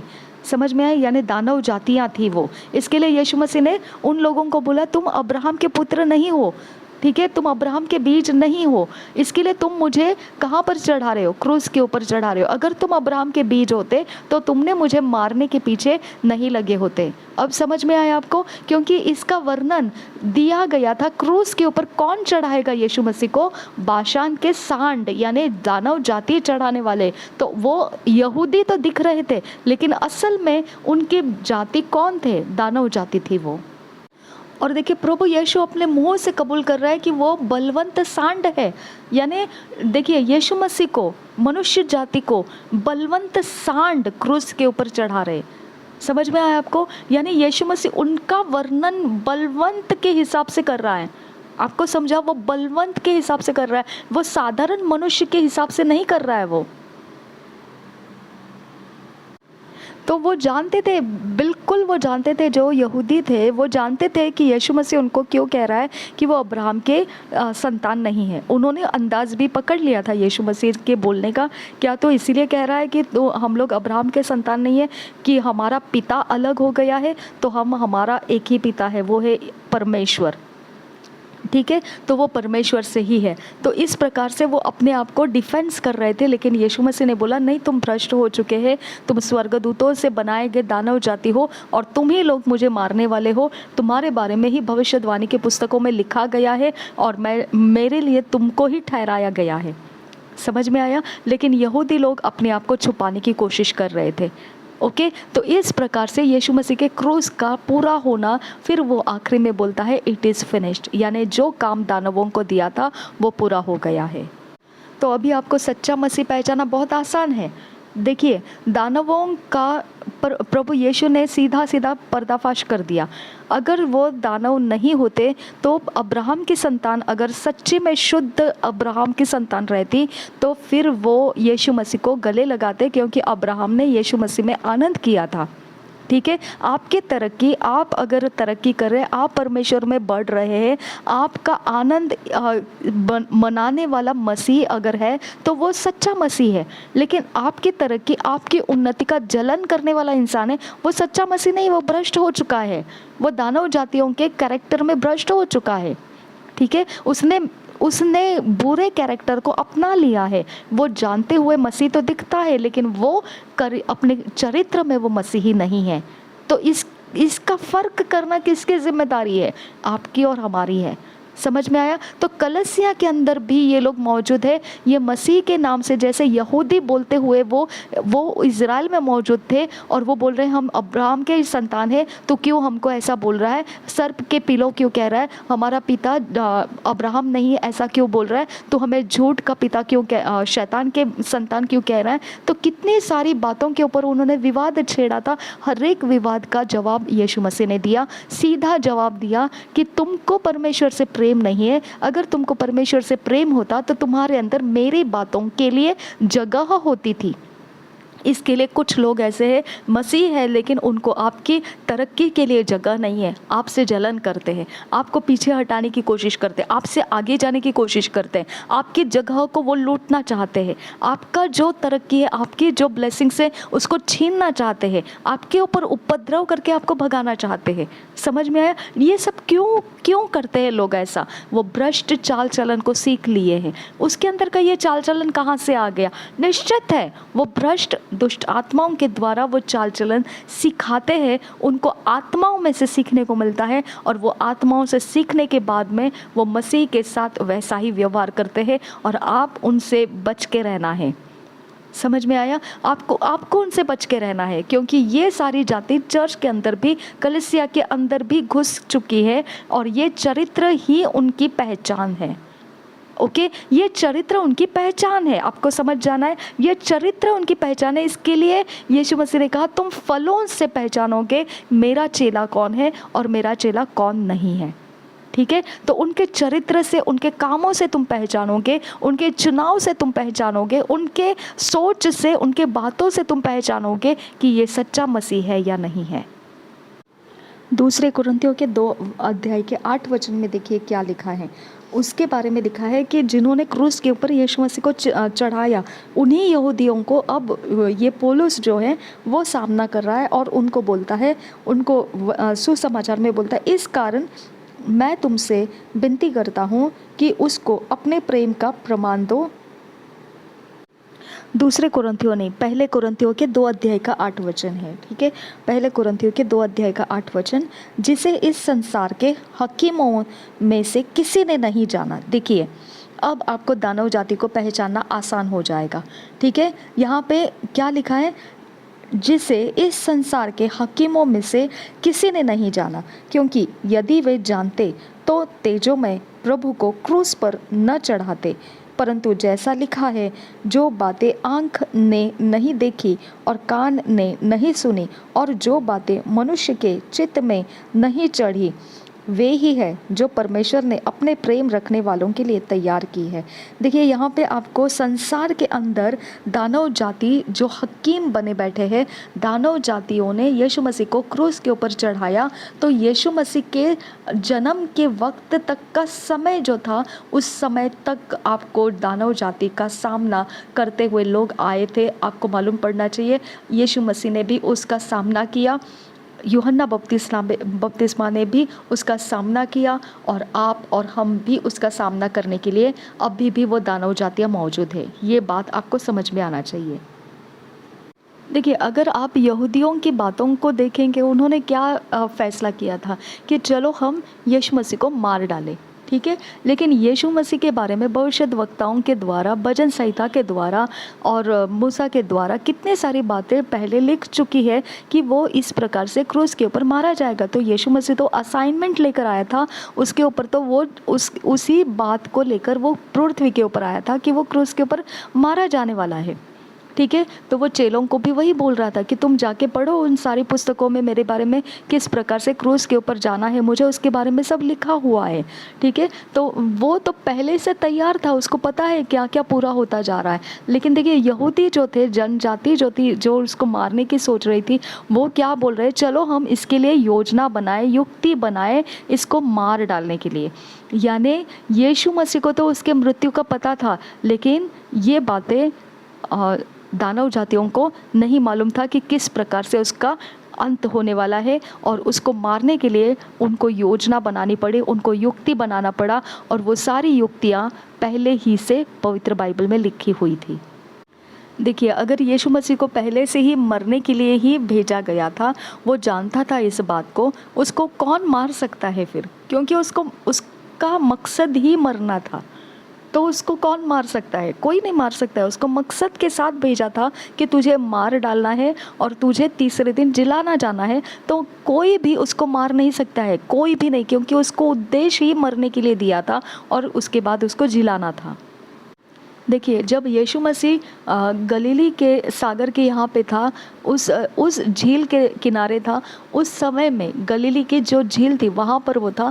उस समय वो चेलों के साथ चल रहा था और वहाँ से वो तुरंत यरूशलेम की ओर जाने के लिए मुड़ गया, और वो शिष्यों को, उनके चेलों को बोलने लगा कि देखो हमको यरूशलेम में जाना चाहिए, क्योंकि कोई भविष्यद्वक्ता यरूशलेम के बाहर मारा जाना नहीं चाहिए। यानी जो यहूदी लोग उसको मारने के लिए युक्ति कर रहे थे, वो शैतान की कौन सी जाति थी आपको पता है ना, वो जाति दानव जाति थी। और वो दानव जाति को पता था यरूशलेम के अंदर इसको मार डालना है, लेकिन वो यरूशलेम के अंदर जाकर नहीं मरना चाहिए, परमेश्वर का प्लान फेल करना है, तो उसको यरूशलेम के बाहर ही मार डालने की युक्ति बना रहे थे वो, ठीक है। तो यीशु मसीह ने वहाँ से रास्ता निकाल लिया अपना और यरूशलेम की ओर चला गया, क्योंकि वो बोला चेलों को कि मुझे ये लोग यहीं पर मार डालना चाहते हैं, लेकिन मुझे यहाँ नहीं मरना है, वचन के हिसाब से मुझे यरूशलेम के अंदर होना है, क्योंकि वचन के हिसाब से यरूशलेम के बाहर कोई भविष्यद्वक्ता मारा नहीं जाता है। तो इतना कन्फर्म था यीशु मसीह, इतना पक्का था उसके सोचों में कि उसको कहाँ पे मरना है, उसकी जगह तक उसको पता थी, और इतने परफेक्टली वो उन सारे कामों को देख रहा था। और इसके लिए भजन संहिता में लिखा कि उसकी हड्डियाँ जो थी वो उसको देख रही थी, यानी वो एक एक काम पूरा होता देख रहा था कि अब हड्डियाँ खुल चुकी है, मांस निकल चुका है, अब उसके ऊपर के कपड़े जो है वो निकाल कर बांट दिए गए, सारी चीज़ों को वो देख रहा था। और आखिरी में उसने बोला अब ख़त्म, इसके आगे अभी कुछ बाकी नहीं रहा, जो भी मेरे बारे में मरने के लिए लिखा गया था अब ये सब खत्म हो चुका, अब उसके प्राण को छोड़ देना, अब उसका समय आ चुका है। देखिए यीशु मसीह को यरूशलेम के बाहर ही मार डालना ये शैतान के पास योजना थी। ये शैतान यहूदियों को, जो उसकी जाति थी, यानी जो भ्रष्ट हुए यहूदी थे, ठीक है, उनके जाति के द्वारा वो यीशु मसीह को यरूशलेम के बाहर ही मार डालना चाहता है। ये शैतान की चालाकी को यीशु मसीह ने समझ लिया था। देखिए जो गोलगता था वो उस यरूशलेम के फाटक के बिल्कुल बाहर ही था वो, ठीक है। तो ये बात ये शैतान जानता है कि उसके जो जाति थी जो दानव जाति थी उनमें से जो गोलियत को मारा था, वहाँ पर उसका सिर उसको गाड़ के रखा था, उसी को गोलगोता कहा जाता है। ठीक है, तो शैतान को पता था कि वो जगह है जहाँ पर उसका सारा चीज़ उसको मतलब उसके पुराने वक्त में मार डाला था, वो उसकी दानव जाति वहाँ पर मौजूद है। वो जानता था, शैतान जानता था इस बात को। इसके लिए वो कोशिश कर रहा था कि उसी जगह पर यीशु मसीह को मार डालना है। तो यीशु मसीह ने बोला कि यरूशलेम के बाहर मार डाला जाना भविष्यद्वक्ता के लिए नहीं है। भविष्यद्वक्ता जो है वो यरूशलेम के अंदर मरना है। तो यीशु मसीह मरने के लिए उस फाटक के अंदर चला गया, यरूशलेम के फाटक के अंदर चला गया। नहीं तो शैतान का तो तरीका वही था कि वो जहाँ पर उसका पुराना गोलियत जो मार डाला गया था वहीं पर उसको भी मार डाले, ये उसका इरादा था। लेकिन यीशु मसीह ने बोला वो इरादे के हिसाब से नहीं, यीशु मसीह को जगह दिया गया है, वो यरूशलेम के अंदर मारा जाएगा। और वो मरने के लिए फिर वो फाटक के अंदर यरूशलेम के अंदर चला गया था। तो वो ये देख रहा था, शैतान ये देख रहा था कि जिस जगह पे गोलियत का सिर गाड़ दिया गया था, वो जो ज़मीन है वो एक पहाड़ के जैसा है, गोलगोता। ठीक है, एक पहाड़ के जैसा है। तो यीशु मसीह को उसी पहाड़ के ऊपर वो मार डालना चाहता था। देखिए, इसके लिए यीशु मसीह ने बोला कि तुम्हारे पास अब तुम्हारे लिए हथियार रहना चाहिए। अगर तुम्हारे पास नहीं है तो तुमको अपने लिए एक तलवार या हथियार लेकर तैयार रहना है, क्योंकि यीशु मसीह जानता था कि ये जो यहूदी लोग हैं जो उसको मार डालना चाहते हैं, ये उसको उस गोलगोता के जो खोपड़ी की जगह है, ठीक है, उधर ही उस जगह में उसको मार डालना चाहते हैं, क्योंकि वहाँ पे गोलियत मार डाला गया था। ठीक है, तो वो शैतान का इरादा था, शैतान का प्लान था। तो वो अपने लोगों को उकसा सकता था कि यीशु मसीह को वहीं पे थामे रखो, पकड़ के रखो और वहीं पे उसे मार डालो। तो इसके लिए उसने बोला कि हाथापाई करने की ज़रूरत लग सकती है और हमको उसके हाथों से छूटकर हमको उस फाटकों के अंदर घुसना ज़रूरी है, क्योंकि कोई भविष्यद्वक्ता फाटक के बाहर, यरूशलेम के बाहर मारा नहीं जाना है। तो वो अगर रोकने की कोशिश करेंगे हमको फाटक के बाहर, तो हमको हथियार चलाना पड़ेगा, और हथियार चलाने के लिए तुम्हारे पास भी हथियार होना ज़रूरी है। अगर नहीं है तो एक हथियार खरीद कर अपने पास रख लो, ये कारण से उसने बोला था। तो देखिए, कुछ भी जो प्रभु यीशु बोलता है वो कुछ भी व्यर्थ में नहीं बोल रहा था। तो हमने कितना ध्यान देना है जब वो बोल रहा है कि नूह का समय जब है तब मेरा आगमन का समय होने वाला है। तो आपको कितना सहज इस बारे में जानकारी आ चुकी है कि ये समय अब यीशु मसीह किसी भी वक्त हमको लेकर जाने के लिए आ जाएगा।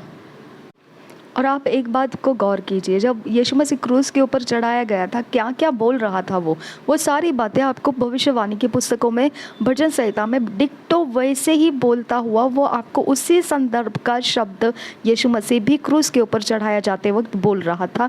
आपको कितना क्लियरली समझ में आता है कि उसकी कितनी गंभीर एकता है उस पुराने नियम के शब्दों में और अभी नए नियम के शब्दों में, कितनी गंभीर जुड़ाव है उसका। हमको कितना गंभीर होना चाहिए जब वो बोल चुका है कि नूह का समय जब रहेगा तब मेरे आगमन का समय रहेगा।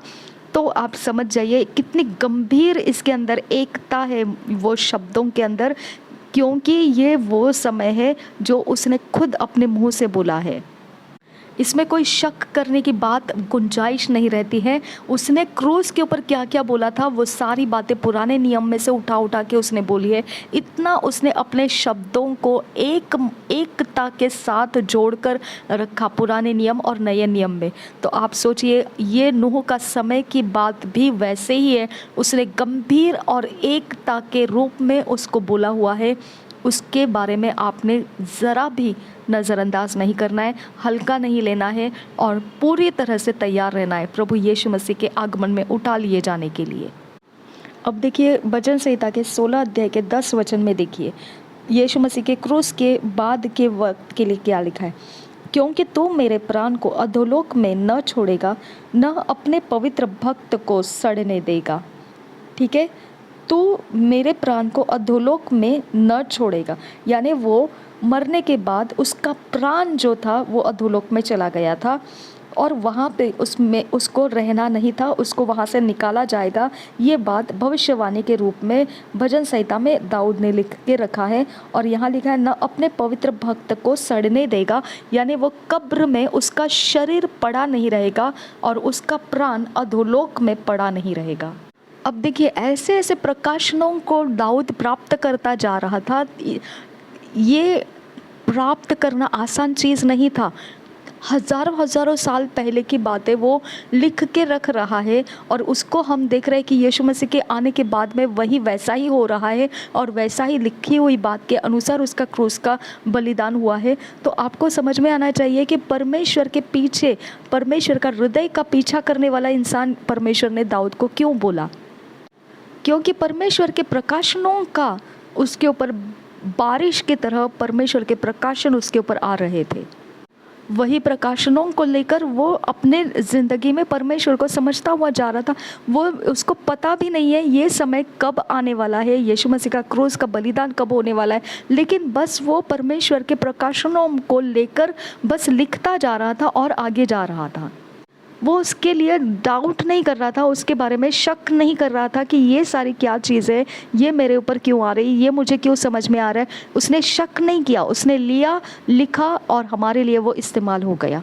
देखिए, जब वो यरूशलेम में आया तब उसने देखा कि फरीसी लोग जो थे वो मंदिर में, यरूशलेम के मंदिर में नहीं थे, वो वहाँ पर मौजूद नहीं थे। मरकुस के 11 अध्याय के 11 वचन में देखिए,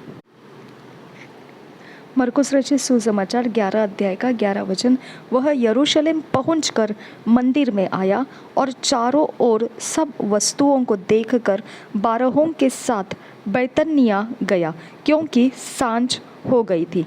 वहाँ पर उसने फरीसियों को नहीं देखा, मंदिर के अंदर फरीसी नहीं थे।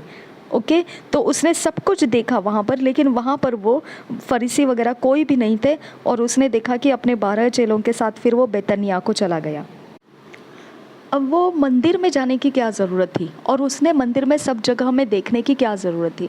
क्योंकि वहाँ पर उसके साथ अब उसको पकड़ लिए जाने का समय हो चुका था और उसको वहाँ पर कुछ ना कुछ तो ऐसा काम किया जाएगा कि युद्ध छिड़ जाएगा और उसको मार डालने का सारा तैयारी किया जाएगा। उसको पता था वो समय आ चुका है, लेकिन वहाँ पर वो समय को पूरा करने के लिए फरीसी होना चाहिए था। तो उसने देखा कि फरीसी वहाँ पर नहीं है। अब देखिए, वो क्या देखने के लिए आया था, हम उसको 12 वचन में देखेंगे। अब दूसरे दिन दोबारा आ गया वो। देखिए 12 वचन में, देखिए पहले वचन में देखो उसके बारे में लिखा है कि वो देखा और सब वस्तुओं को देखकर चला गया था।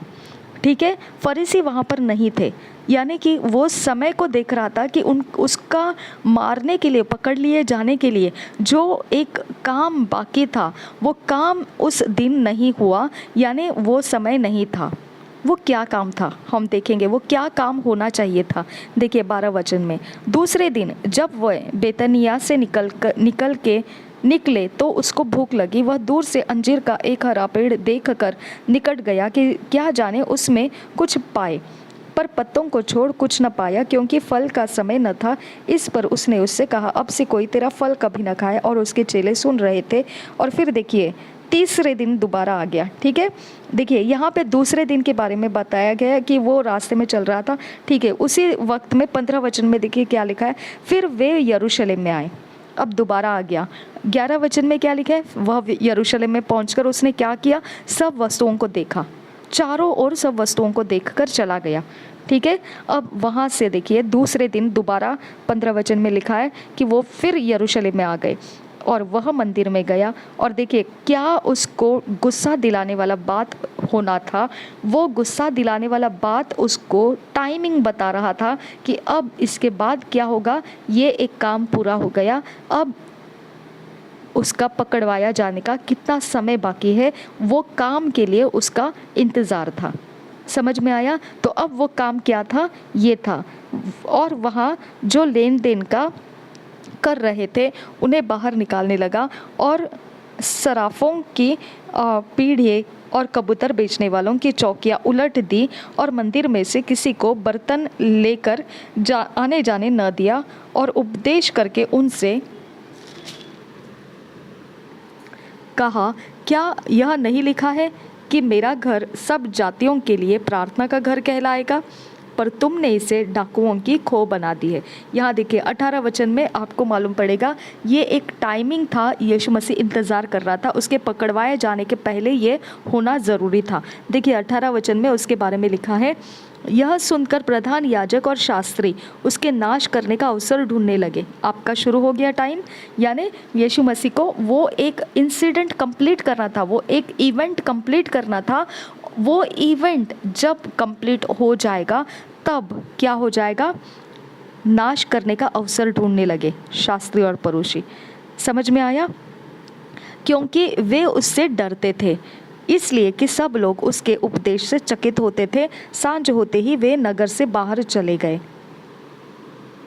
ये गुस्सा दिलाने का समय जो था, यीशु मसीह ने यहूदियों को गुस्सा दिलाने का समय जो था कि उन्होंने ये फैसला उठा लेना है उसको मार डालने का, ये समय गुस्सा उनके अंदर आने के लिए ये तरीके से उनके सामने ऐसा करना, ये एक इवेंट था, एक तरीका उसका वो समय को दर्शाने वाला था कि अब ये यहूदी उसको मार डालने का शुरुआत कर देंगे। देखिए इसके पहले ऐसे कितने सारे अवसर आए होंगे कि जहाँ पर यीशु मसीह ने ऐसा कुछ भी किया होगा, लेकिन यहूदी उसको मार डालने तक नहीं पहुँचे थे। ठीक है, ये एक समय है कि यहाँ पे यहूदी उसके झिड़कारने से गुस्सा हो गए, क्रोधित हो गए और उन्होंने देखा कि अब इसको मार डालना चाहिए, जो उसने किया बोला वो सब कुछ के लिए इसको मार डालना चाहिए। ये काम उस समय होना चाहिए था, वो घड़ी उस समय की होनी चाहिए थी। उसके लिए वो समय के इंतज़ार में यीशु मसीह आकर देख रहा था यरूशलेम में, वो देख रहा था, लेकिन यहूदी उखड़ नहीं रहे थे। ठीक है, वो देख रहा था लेकिन यहूदी चिढ़ नहीं रहे थे, यहूदी उसको मार डालने का सोच नहीं रहे थे। लेकिन जैसा ही यहूदी ने उसको मार डालने के सोचने के लिए चलने लगे तो यीशु मसीह समझ गया कि उसका भी पकड़वाया जाने का समय हो चुका है।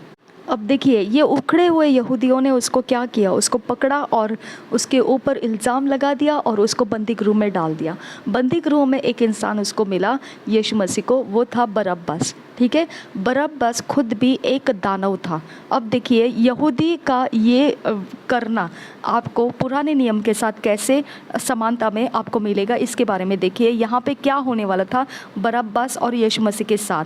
आपको पता है ये कहानी क्या हुआ था। बरअब्बास को छोड़ने के लिए यहूदियों ने मांगा था और यीशु मसीह को क्रूस के ऊपर चढ़ाया जाने के लिए मांगा था। आपको पता है ये बात कि जब पाप का बलिदान देने वाला समय रहता था यहूदियों के बीच में, इसराइलियों के बीच में, जब पाप का बलिदान देने का समय रहता था तब याजक के सामने 2 बछड़े लाए जाते थे।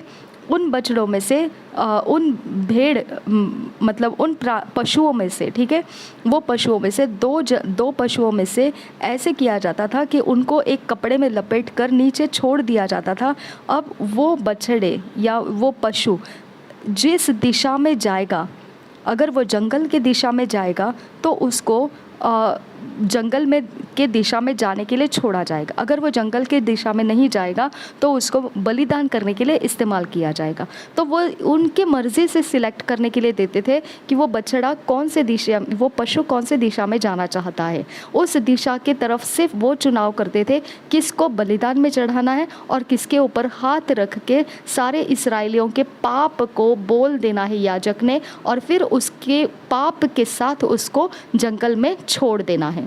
ठीक है, तो वो चुनाव किया जाता था। तो इस तरह से चुनाव किया जाता था। ये 2 पशुओं की कहानी जो आपको पता है किस प्रकार से ये रिवाज पूरा किया जाता था इसराइलियों में पुराने नियम में, यही बात बरअब्बास और यीशु मसीह के बारे में किया गया है। यीशु मसीह के बारे में, यीशु मसीह को बलिदान में चढ़ाया गया और बरअब्बास को छोड़ दिया गया। अब यहाँ पे देखना है दोनों के बारे में प्रॉफिट ह्यूबर्ट एंजल जी बता रहे हैं। प्रॉफिट ह्यूबर्ट एंजल जी बोलते हैं तो आपको जब पढ़ते हैं बरअब्बास ये नाम तो आपको एकदम सफाई से मालूम नहीं पड़ता है कि ये बरअब्बास के बारे में नाम का अर्थ क्या है। उसके इतिहास भी आपको पता नहीं है, लेकिन असलियत में उसके इतिहास में जाकर देखेंगे तो वो एक बड़ा दानव समान का इंसान था, एक दानव पुरुष था। वो वहाँ पर बरअब्बास होकर खड़ा है और वो मनुष्य ही है, लेकिन एक बहुत ही दानव के मनुष्य के समान वो बलवान मनुष्य था और वहाँ पर वो खड़ा था। ठीक है, बरअब्बास। अगर बरअब्बास का अर्थ देखेंगे तो जो बहुत शुरुआती ट्रांसलेशन किया गया ये किताब था मत्ती रचित सुसमाचार, उसमें जो बरअब्बास लिखा हुआ है वो बरअब्बास यीशुआ बरअब्बास ऐसा लिखा हुआ है। ठीक है, यानी देखा जाएगा तो वो यीशु प्रभु यीशु मसीह बरअब्बास ऐसा लिखा हुआ था वो और शब्द। ठीक है, तो उसको बरअब्बास कह के अलग कर लिया, लेकिन पुराने वक्त से लेकर जो ट्रांसलेशन था, अब हमारे पास जो है वो इंग्लिश बाइबल या आपके पास जो भाषा है उसके अंदर जो लिखा हुआ है वो सिर्फ बरअब्बास है, यीशुआ बरअब्बास नहीं लिखा है। तो चलो हम बरअब्बास के नाम से ही उसके बारे में जानकारी करते हैं। बरअब्बास ये इब्रानी शब्द है, बार अब्बास। आपने ये सुना होगा बार यीशु, ऐसा भी नाम आपने देखा होगा। बार तीमियोस, ये भी नाम आपने सुना होगा। बार तीमियोस तो आपने सुना होगा, बरतीमियोस जिसको हम कहते हैं अंधा भिखारी जो बरतीमियोस नाम का था, तो बरतीमियोस एकत्रित नाम नहीं है, बार तीमियोस ऐसा उसका नाम है। बार मतलब पुत्र जो, ठीक है, और तिमियोस मतलब पुत्र जो तिमियोस का है। ठीक है, बार मतलब सन ऑफ, जो पुत्र, और फिर तिमियोस उसके आगे था, मतलब जो पुत्र तिमियोस का है, ये उसका बार तिमियोस का अर्थ बनता है। यानी बार का मतलब जो पुत्र है और तिमियोस मतलब उसका मतलब बनता है कुछ भी नहीं, यानी जो पुत्र है, जो कुछ भी नहीं उसका पुत्र है, वो जो कुछ भी नहीं उसका वो पुत्र है, ऐसा उसका बार तिमियोस का अर्थ बनता है। अब हम बार अब्बास के बारे में देखेंगे। बार यानी जो पुत्र है, अब्बास यानी पिता। ठीक है, जो पुत्र है पिता का, बार अब्बास मतलब क्या है, जो पुत्र है पिता का। और यीशु कौन है, जो पुत्र है पिता का। तो दोनों के नाम का अर्थ एक ही बनता है। यीशु के नाम का अर्थ भी जो पुत्र है पिता का, ठीक है, और बार अब्बास का नाम का अर्थ भी वही बनता है, जो पुत्र है पिता का। तो हम दोनों के नाम को देखेंगे तो अर्थ एक ही बनता है, जो पुत्र है पिता का। बरअब्बास मतलब जो परमेश्वर का पुत्र, और यीशु मतलब परमेश्वर का पुत्र, परमेश्वर नहीं पिता का पुत्र। ठीक है, यीशु मसीह पिता का पुत्र है और बरअब्बास का अर्थ भी पिता का पुत्र है। यम कुप्पा नाम का जो पर्व मनाया जाता था उसमें याजक पद पर जो रहता है वो दो बकरियों को लेता है और दो बकरियों को वो परमेश्वर के सामने खड़ा करता है और वो देखता है कि वो बकरी किस दिशा में जाती है।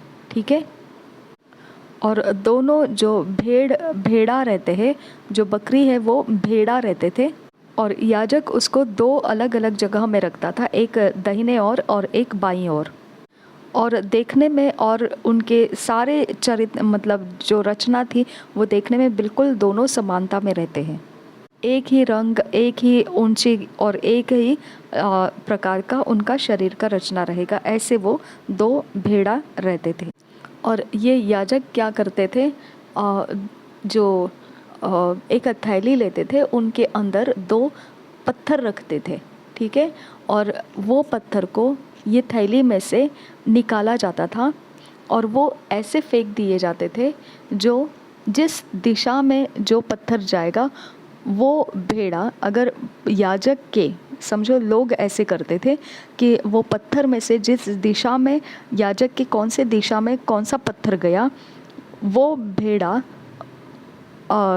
उस काम के लिए, बलिदान के लिए है या जंगल में छोड़ने के लिए, वो पहचाना जाता था। एक जंगल में छोड़ा जाने के लिए भेड़ा उसमें से चुनाव करना है और एक बलिदान के लिए भेड़ा चुनाव करना है। देखिए, वो दो पत्थरों को जब वो गिरा दिया जाता था तब उसमें से वो पत्थर कौन सी दिशा में जाता है वो देखते थे वो लोग। ठीक है, वो दो पत्थर में से जो दिशा में जाएगा वो मतलब दाएं या बाएं कौन से दिशा में जाएगा वो देखते थे, और उस दिशा का जो भी भेड़ा रहेगा उस भेड़ा को वो बलिदान के लिए देते थे और दूसरे को वो छोड़ देते थे, यानी वो पाप का बलिदान लेने के लिए मतलब पाप का सब इजरायलियों का पाप उसके ऊपर बोलकर उसके ऊपर डाल देते थे और उसको जंगलों में भटक के मरने के लिए छोड़ देते थे। यही बात यीशु मसीह के और बरअब्बास के बारे में हुआ। तो यहूदी लोग वहाँ खड़े थे और याजक वहाँ देख रहा था कौन क्रूस पर चढ़ाया जाए और किसको छोड़ दिया जाए। और यहूदियों ने चुनाव किया कि बरअब्बास को छोड़ दिया जाए और यीशु मसीह को क्रूस के ऊपर मार डाला जाए। इसके लिए पवित्र बाइबल में ऐसा लिखा है कि उन्होंने जो प्रभु यीशु है, जिसे मसीह कहा गया था, उसको क्रूस के ऊपर चढ़ाया। तो ये दोनों भी यीशु ही थे, बरअब्बास और प्रभु यीशु मसीह, ये दोनों भी यीशु ही थे। ठीक है, क्योंकि नाम के अनुसार उनके नाम का अर्थ यही होता है, पिता का पुत्र, पिता का पुत्र। ठीक है, तो ये यम किपुर जो पर्व मनाया जाता है, उसमें 2 भेड़ा लेकर आया जाता था और वो 2 भेड़ा में से ऐसे चुनाव करने के लिए 2 पत्थर रखे जाते थे इसके अंदर, थैली के अंदर। और उस थैली के अंदर जो पत्थर रखा गया है उसको ऊपर से छोड़ दिया जाता था। मतलब दोनों में से एक को चुनाव करना है ना, तो वो 2 पत्थर में से एक पत्थर उठा लिया जाता था और उसको ऊपर से छोड़ दिया जाता था। वो पत्थर किसके दिशा में जाता है वो देखते थे। वो जिस दिशा में जाएगा उस दिशा का जो भेड़ा है उसको बलिदान किया जाएगा और बाकी जो रह गया वो फिर जंगलों में छोड़ दिया जाएगा। पाप सारे इज़राइल के उसके ऊपर डालकर उसको छोड़ दिया जाएगा। ये प्रथा रहती थी। तो ये प्रथा में बरअब्बास को छोड़ दिया गया और यीशु मसीह को क्रूस के ऊपर चढ़ा दिया गया, यहूदियों के कहने के अनुसार। जैसे वो यम किपुर के दिन में किया करते, यहूदी सामने खड़े होते थे और वो याजक को बताते थे किसको छोड़ना है और किसको नहीं छोड़ना है। वो 2 पत्थर में से एक उठाकर छोड़ देते थे पत्थर को नीचे ज़मीन पर। वो देखते थे कहाँ पर पत्थर जाएगा, उसे बलिदान में डालते थे। और जो नहीं, जहाँ कुछ भी पत्थर वगैरह नहीं है, वो वाला भेड़ा छोड़ देते थे जंगल में। तो यहूदियों के ऊपर था वो, तो वो इस्राएलियों के ऊपर रहता था। तो यहाँ पर यहूदियों ने वही को इस्तेमाल किया। उन्होंने अपने मुंह से कबूल किया कि बरअब्बास को छोड़ दिया जाए और प्रभु यीशु मसीह को क्रूस के ऊपर डाल दिया जाए। तो असल में किसको छोड़ दिया जाना है और किसको बलिदान में लिया जाना है? पापों के बलिदान के लिए जो बलिदान देने के लिए लेकर आते थे भेड़, तो 2 लेकर आते थे। उसमें से किसको जंगलों में छोड़ दिया जाने वाला है और किसको यहाँ क्रूस मतलब बलिदान के ऊपर चढ़ाया जाएगा, पापों के बलिदान बोलकर। ठीक है, यानी इज़राइल के सारे पापों को लेकर बलिदान कर दिया जिस भेड़ा को, वो कौन रहेगा, ये जानकारी के लिए उनको ऐसे 2 पत्थर में से एक को चुनाव करने का रहता है। वो ऊपर से गिरा देते थे, जिस तरफ वो पत्थर जाएगा वो वाला भेड़ा जो है वो पापों के बलिदान के लिए, इज़राइलियों के पापों के बलिदानों के लिए वो चढ़ाया जाएगा और इज़राइली माफ़ हो जाएंगे। ठीक है, लेकिन बाकी जो रह गया भेड़ा वो फिर जंगलों में छोड़ दिया जाता था। ठीक है, तो यहाँ पे आपको समझ में आना चाहिए यहाँ पर ये यहूदी लोग क्या कर रहे थे। जो बरअब्बास था उसको उन्होंने छोड़ देने के लिए मांगा और उन्होंने यीशु मसीह को क्रूस के ऊपर मार डालने के लिए मांगा। वो याजक को वो चुनाव करके दे दिया। अब यहाँ पे आपको ध्यान देना है कि दोनों का नाम का अर्थ एक ही था, पिता का पुत्र, पिता का पुत्र। यीशु मतलब भी पिता का पुत्र और बरअब्बास मतलब भी पिता का पुत्र। ठीक है, नाम के हिसाब से दोनों को एक ही था, लेकिन एक जो था वो मनुष्य जाति का था, मतलब वो सही नहीं था और चुनाव करने के लिए योग्य नहीं था। लेकिन दूसरा जो था वो चुनाव के लिए परमेश्वर ने भेजा हुआ था। ठीक है, इसके लिए वचन में खास तरीके से लिखा है ऐसा कि उन्होंने प्रभु यीशु को, जो मसीह कहलाता है, समझ में आया, यानी प्रभु यीशु बोला है, यीशु अलग नाम लेकर बोला और जो मसीह कहलाता है उसको क्रूस के ऊपर बलिदान किया। यानी ये भी यीशु था और बरअब्बास भी यीशु था, लेकिन सही वाला यीशु को चुनाव करना था, किसको पाप के बलिदान में देना है वो चुनाव करने का था। तो दोनों यीशु में से कौन सा वाला यीशु को चुनाव किया, जिसे प्रभु यीशु मसीह जो मसीह कहलाता था, जिसे मसीह कहलाया जाता था, उसको क्रूस के ऊपर दिया गया, ऐसा वचन में लिखा है। देखा जाएगा तो दानव जाति का था वो बराब्बस, ठीक है। तो दानव जाति किसका काम कर रहा था? वो अपने पिता का यानी शैतान का काम कर रहा था। और यीशु मसीह किसका काम कर रहा था? वो भी अपने पिता का जो परमेश्वर का काम कर रहा था। तो बराब्बस को उसके काम के कारण सज़ा मिल रही थी और यीशु मसीह को पिता के द्वारा जो काम दिया था उसके कारण सज़ा के लिए उठाया गया था। तो दोनों के पिता ने उनको एक काम सौंपा था। उस काम के सौंपे गए अनुसार ही उनका तरीका था कि यीशु मसीह क्रूस के लिए चुन लिया गया और बरअब्बास को छोड़ दिया गया। इसका मतलब क्या है? नेफिलिम के जो युद्ध है, जो लड़ाई है, वो चलती ही आ रही है। वो बाढ़ के बाद बंद नहीं हुआ है, वो बाढ़ से ख़त्म नहीं हुआ है, वो अभी भी चलता ही आ रहा है। उन दोनों का फाइट चलता ही आ रहा है। अब हम देखेंगे कि परमेश्वर का तो फाइट जो है जो दानव है उनके साथ तो चलता ही आ रहा है। और देखो, यीशु मसीह को मृत्यु मिला, दानव जातियों को मृत्यु नहीं दिया था, ठीक है। यीशु मसीह ने मृत्यु को सह लिया और जीवित भी हो गया। हम यीशु मसीह में आ गए हैं, हम मृत्यु से बाहर निकल आ गए हैं। आपको समझ में आया? हम मनुष्य जाति में से मृत्यु में से बाहर निकल आए हैं। हम मनुष्य जाति में से यीशु मसीह के कारण मृत्यु से बाहर निकल आए। लेकिन जो दानव जाति है उनको तो मृत्यु तक नहीं है, ठीक है। तो इस प्रकार से आपको समझ में आना चाहिए कि दानव जातियों का जो वंश है वो पहचानना बहुत मुश्किल है। आपके लिए, मेरे लिए, सबके लिए बहुत मुश्किल है। इसके लिए कभी कभी हम शैतान के जगत के जो आत्माएं निकाले जाते हैं उस समय हम उनके मुंह से सुनते हैं कि हम इतने साल पुराने हैं, उतने साल पुराने। वो दानव जातियों की ही आत्माओं के अनुसार ही होता है। वो उसके हर चीज़ को आपको पहचानना बहुत मुश्किल हो जाएगा, ठीक है। तो यहाँ पे इतना ही आप समझ लीजिए कि यीशु मसीह को क्रूस के ऊपर चढ़ाया गया, तो हमारा मनुष्य जाति का क्रूस के ऊपर हम चढ़ चुके। हमारा पनिशमेंट जो बाढ़ के द्वारा ये परमेश्वर ने किया था, वैसे ही बाढ़ के द्वारा ही जैसा पनिशमेंट क्या किया था, चाल चलन जो भ्रष्ट हुए थे, करप्ट हुए थे, बिगड़ चुके थे, वो चाल चलन को परमेश्वर ने बाढ़ के नीचे ख़त्म कर दिया था, ठीक है। और धर्मी चाल चलन से, या धर्मी चाल चलन नहीं, लेकिन जो शुद्ध जाति है मनुष्य की, सिर्फ वही को नूह के द्वारा उसने जीवित रखा था और वही में से हम लोग अभी जीवित हैं।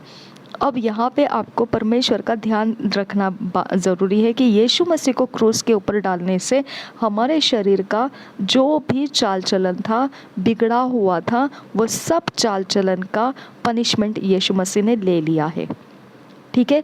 अब हम लोगों के लिए क्या छोड़ा उसने? हम लोगों को उसने नया सृष्टि बना दिया। यानी अब हम लोग जो है वो मनुष्य जाति नहीं है, अब हम लोग जो है वो दानव जाति नहीं है, अब हम लोग जो है वो नया सृष्टि है। समझ में आया? नया सृष्टि यानी नया सृष्टि वो सृष्टि जिसके ऊपर व्यवस्था लागू नहीं होता है, जिसके ऊपर परमेश्वर का पुराने नियम का व्यवस्था नहीं है, ठीक है। वो पाप को नहीं जानती है। समझ में आया? उनको पवित्र आत्मा ने जीवित किया है, मतलब पवित्र आत्मा ने जन्माया है, ओके। उनको पिता के मर्जी से जन्माया है। यानी हमने यीशु मसीह में आना ये पिता के मर्जी से हुआ है। हम दानव जाति में थे या नहीं थे इसकी परवाह मत कीजिए, ठीक है। हम यीशु मसीह में आए हैं तो हम जो है हम मनुष्य जाति बाकी नहीं रहे हैं। तो मृत्यु किसके लिए है? मनुष्य जाति के लिए है, उन जातियों के लिए है जो पाप में थे। कौन पाप में था? आपको पता है कौन पाप में था? यहूदियों के लिए व्यवस्था दिया गया था। वो व्यवस्था बताता है कि इज़राइली पापी थे, ठीक है। तो इज़राइली पाप करेंगे, व्यवस्था तोड़ेंगे तो उनका पाप जाहिर होता था। उस पाप से बचने के लिए उनको हर साल बलिदान देना पड़ता था। समझ में आया? वो बलिदान का जो मेमना चढ़ाया जाता था उसी को यीशु मसीह मेमना बोलकर लाया गया है, ठीक है। अब यीशु मसीह पाप का बलिदान इज़राइलियों के लिए चढ़ गया, इज़राइलियों के लिए उसका बलिदान हो चुका। अब इज़राइलियों को बार बार वो पाप का बलिदान का मेमना चढ़ाने की ज़रूरत नहीं है। व्यवस्था के अनुसार यीशु मसीह इज़राइलियों को पाप के बलिदान करने में से छुड़ाने के लिए आया, ठीक है। लेकिन हम नया सृष्टि कब बने? हमको जो नया सृष्टि का वरदान मिला, ये परमेश्वर का गिफ्ट है हमारे लिए, ठीक है। हमको परमेश्वर ने उसके मर्जी से, उसके आत्मा से उसकी पहचान करा दी और हमको उसके पीछे चलने का रास्ता दे दिया। हम विश्वास के द्वारा उसके संतान बन गए। पवित्र आत्मा ने हमको उसके संतान बनने का यीशु मसीह के कारण अधिकार दिया। हमारा विश्वास यीशु मसीह के ऊपर लाया और हम नया सृष्टि बन गए। तो क्या हमारे लिए यीशु मसीह क्रूस के ऊपर चढ़ा? नहीं। समझ में आया? वो व्यवस्था के हिसाब से इज़राइल के लिए क्रूस के ऊपर चढ़ाया गया। लेकिन यूहन्ना बपतिस्मा ने क्या बताया? यूहन्ना बपतिस्मा ने बताया जगत का सारा पाप लेने के लिए, हरण करने के लिए जो आया है वो मेमना, परमेश्वर का मेमना। जगत का सारा पाप, यानी जो बाढ़ के समय परमेश्वर ने नाश कर दिया था बाढ़ के अंदर सारे मनुष्यों को, तो अब पृथ्वी के ऊपर भी सिर्फ मनुष्य जाति जितनी भी है, जो इज़राइल जाति है उसको भी पकड़ के जितनी भी मनुष्य जाति इस पृथ्वी के ऊपर अभी अवेलेबल है और आती रहने वाली है, जो दानव जाति नहीं है, ठीक है, उन सब के भ्रष्ट चाल चलन, जितने भी उनके द्वारा बिगड़ी हुई चाल चलन, उनके दानवों के कारण जितने भी उनके अंदर बिगड़े हुए चाल चलन आ चुके हैं, मनुष्य, खरी मनुष्य, शुद्ध मनुष्य जाति के अंदर, वो सारे मनुष्य जातियों का जो पनिशमेंट था वो बाढ़ के नीचे नहीं है, वो प्रभु यीशु मसीह के ऊपर डाल दिया गया। अब समझ में आया आपको हमारा पाप किस प्रकार से यीशु मसीह के लिए, हम यीशु मसीह के कुर्बानी से हमको मालूम पड़ता है। ये कहा गया कि जगत का सारा पाप लेने के लिए यीशु मसीह आया है, जगत का सारा पाप हरण करने वाला परमेश्वर का मेमना। तो मेमना वो इज़राइलियों के लिए है, लेकिन हमारे लिए जो है वो, हम इस पृथ्वी के ऊपर जितने भी मनुष्य के लिए बाढ़ से मार डाला था परमेश्वर ने, अब उसी के कारण अब बाढ़ नहीं आया, लेकिन यीशु मसीह आया और हमारा सारा मनुष्य जाति का सारा बिगड़ा हुआ चाल चलन को उसने अपने ऊपर लिया, जबकि उसको पाप मालूम भी नहीं है, बिगड़ा हुआ चाल चलन उसको मालूम नहीं है। हमारी खातिर वो क्रूस के ऊपर चढ़ा, हमारे जेंटाइल्स के लिए, अन्य जाति जो लोग थे, हम लोगों के लिए, ठीक है, इज़राइल के लिए व्यवस्था के अनुसार वो पाप का मेमना है, हमारे लिए जगत का पाप उठाने वाला वो परमेश्वर का मेमना है, ठीक है। तो इस प्रकार से उसने हमारा पृथ्वी के ऊपर के सारे मनुष्य जाति को जो बाढ़ के नीचे मार डाला था परमेश्वर ने, अब परमेश्वर ने बाढ़ के नीचे हम लोगों को मारने के लिए नहीं रखा, लेकिन हमको यीशु मसीह के ऊपर सारा हमारा बोझ डाल दिया और हमको बचा लिया, है ना। कितनी गहरी बात ये, ठीक है। तो बाढ़ के नीचे मरे हुए इंसानों को आप समझ सकते हैं, बेरहमी से परमेश्वर ने वहाँ पे मनुष्यों को मार डाला था, लेकिन हमको परमेश्वर ने उस बेरहमी से मरने नहीं दिया, हमारे ऊपर परमेश्वर ने दया किया, हमारी जगह पर हमारा पनिशमेंट लेने के लिए किसके ऊपर पनिशमेंट भेजा? प्रभु यीशु मसीह के ऊपर भेजा, ठीक है। तो हमारे सारे बिगड़ी हुई चाल चलन का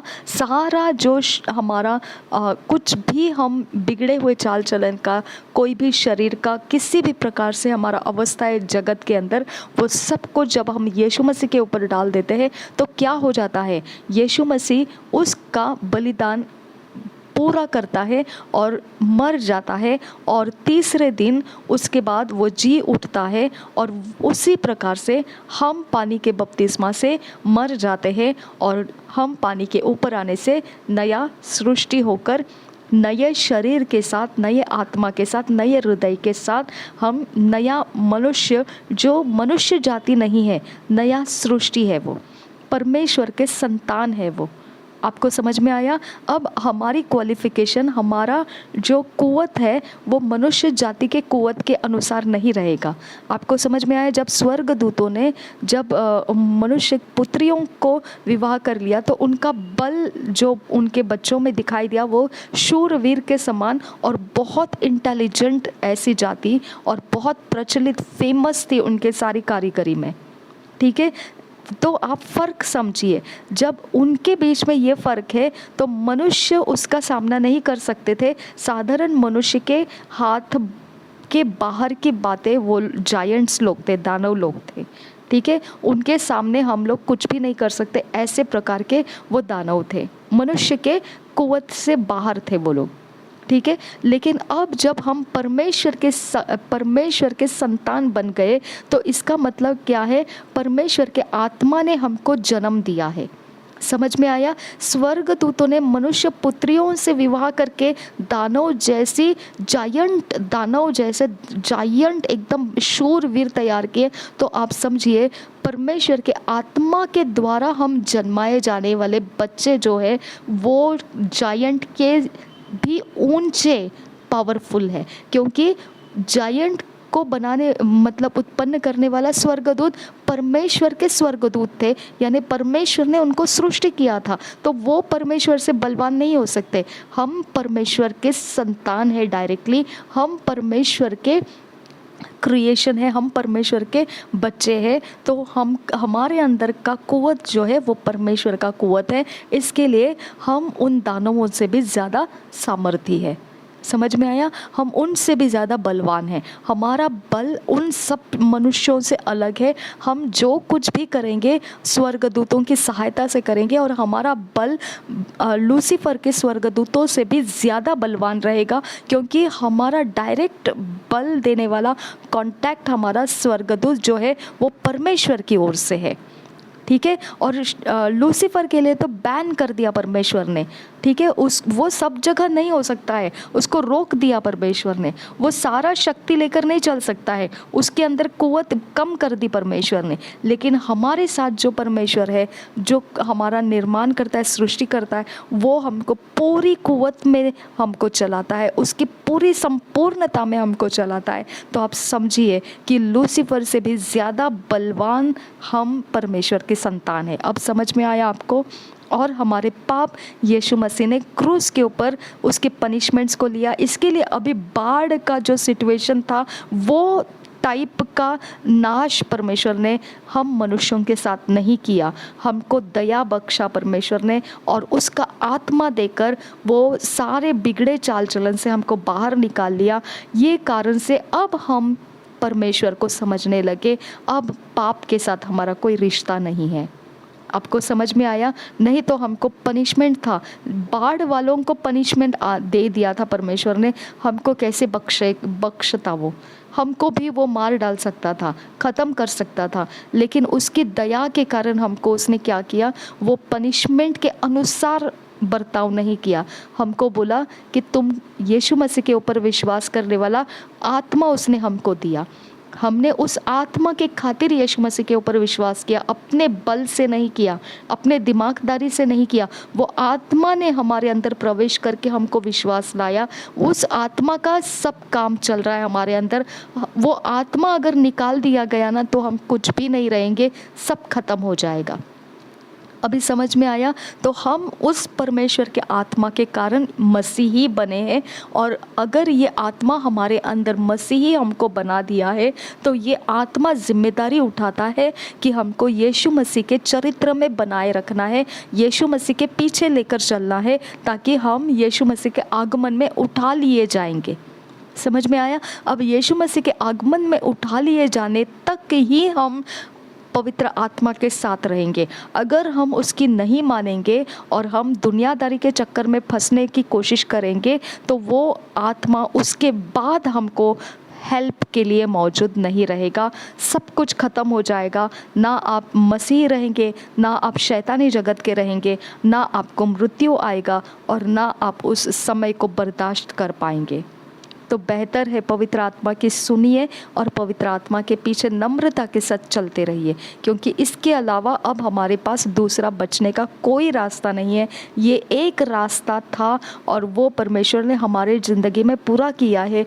हमको पवित्र आत्मा के द्वारा उसकी पहचान करके दी, हमको बपतिस्मा दिया और उसके वचन में चरित्र बना के दिया। इसमें बने रहिए, इसके बाहर मत निकलिए, इसके अंदर बने रहिए। ये नूह का जहाज समझिए इसको, ठीक है। इस नूह के जहाज़ के अंदर बने रहने से आपकी सुरक्षा कवच है, इसके बाहर जाने से दानवों की जाति बैठी हुई है आपको उनके चरित्र में लेने के लिए।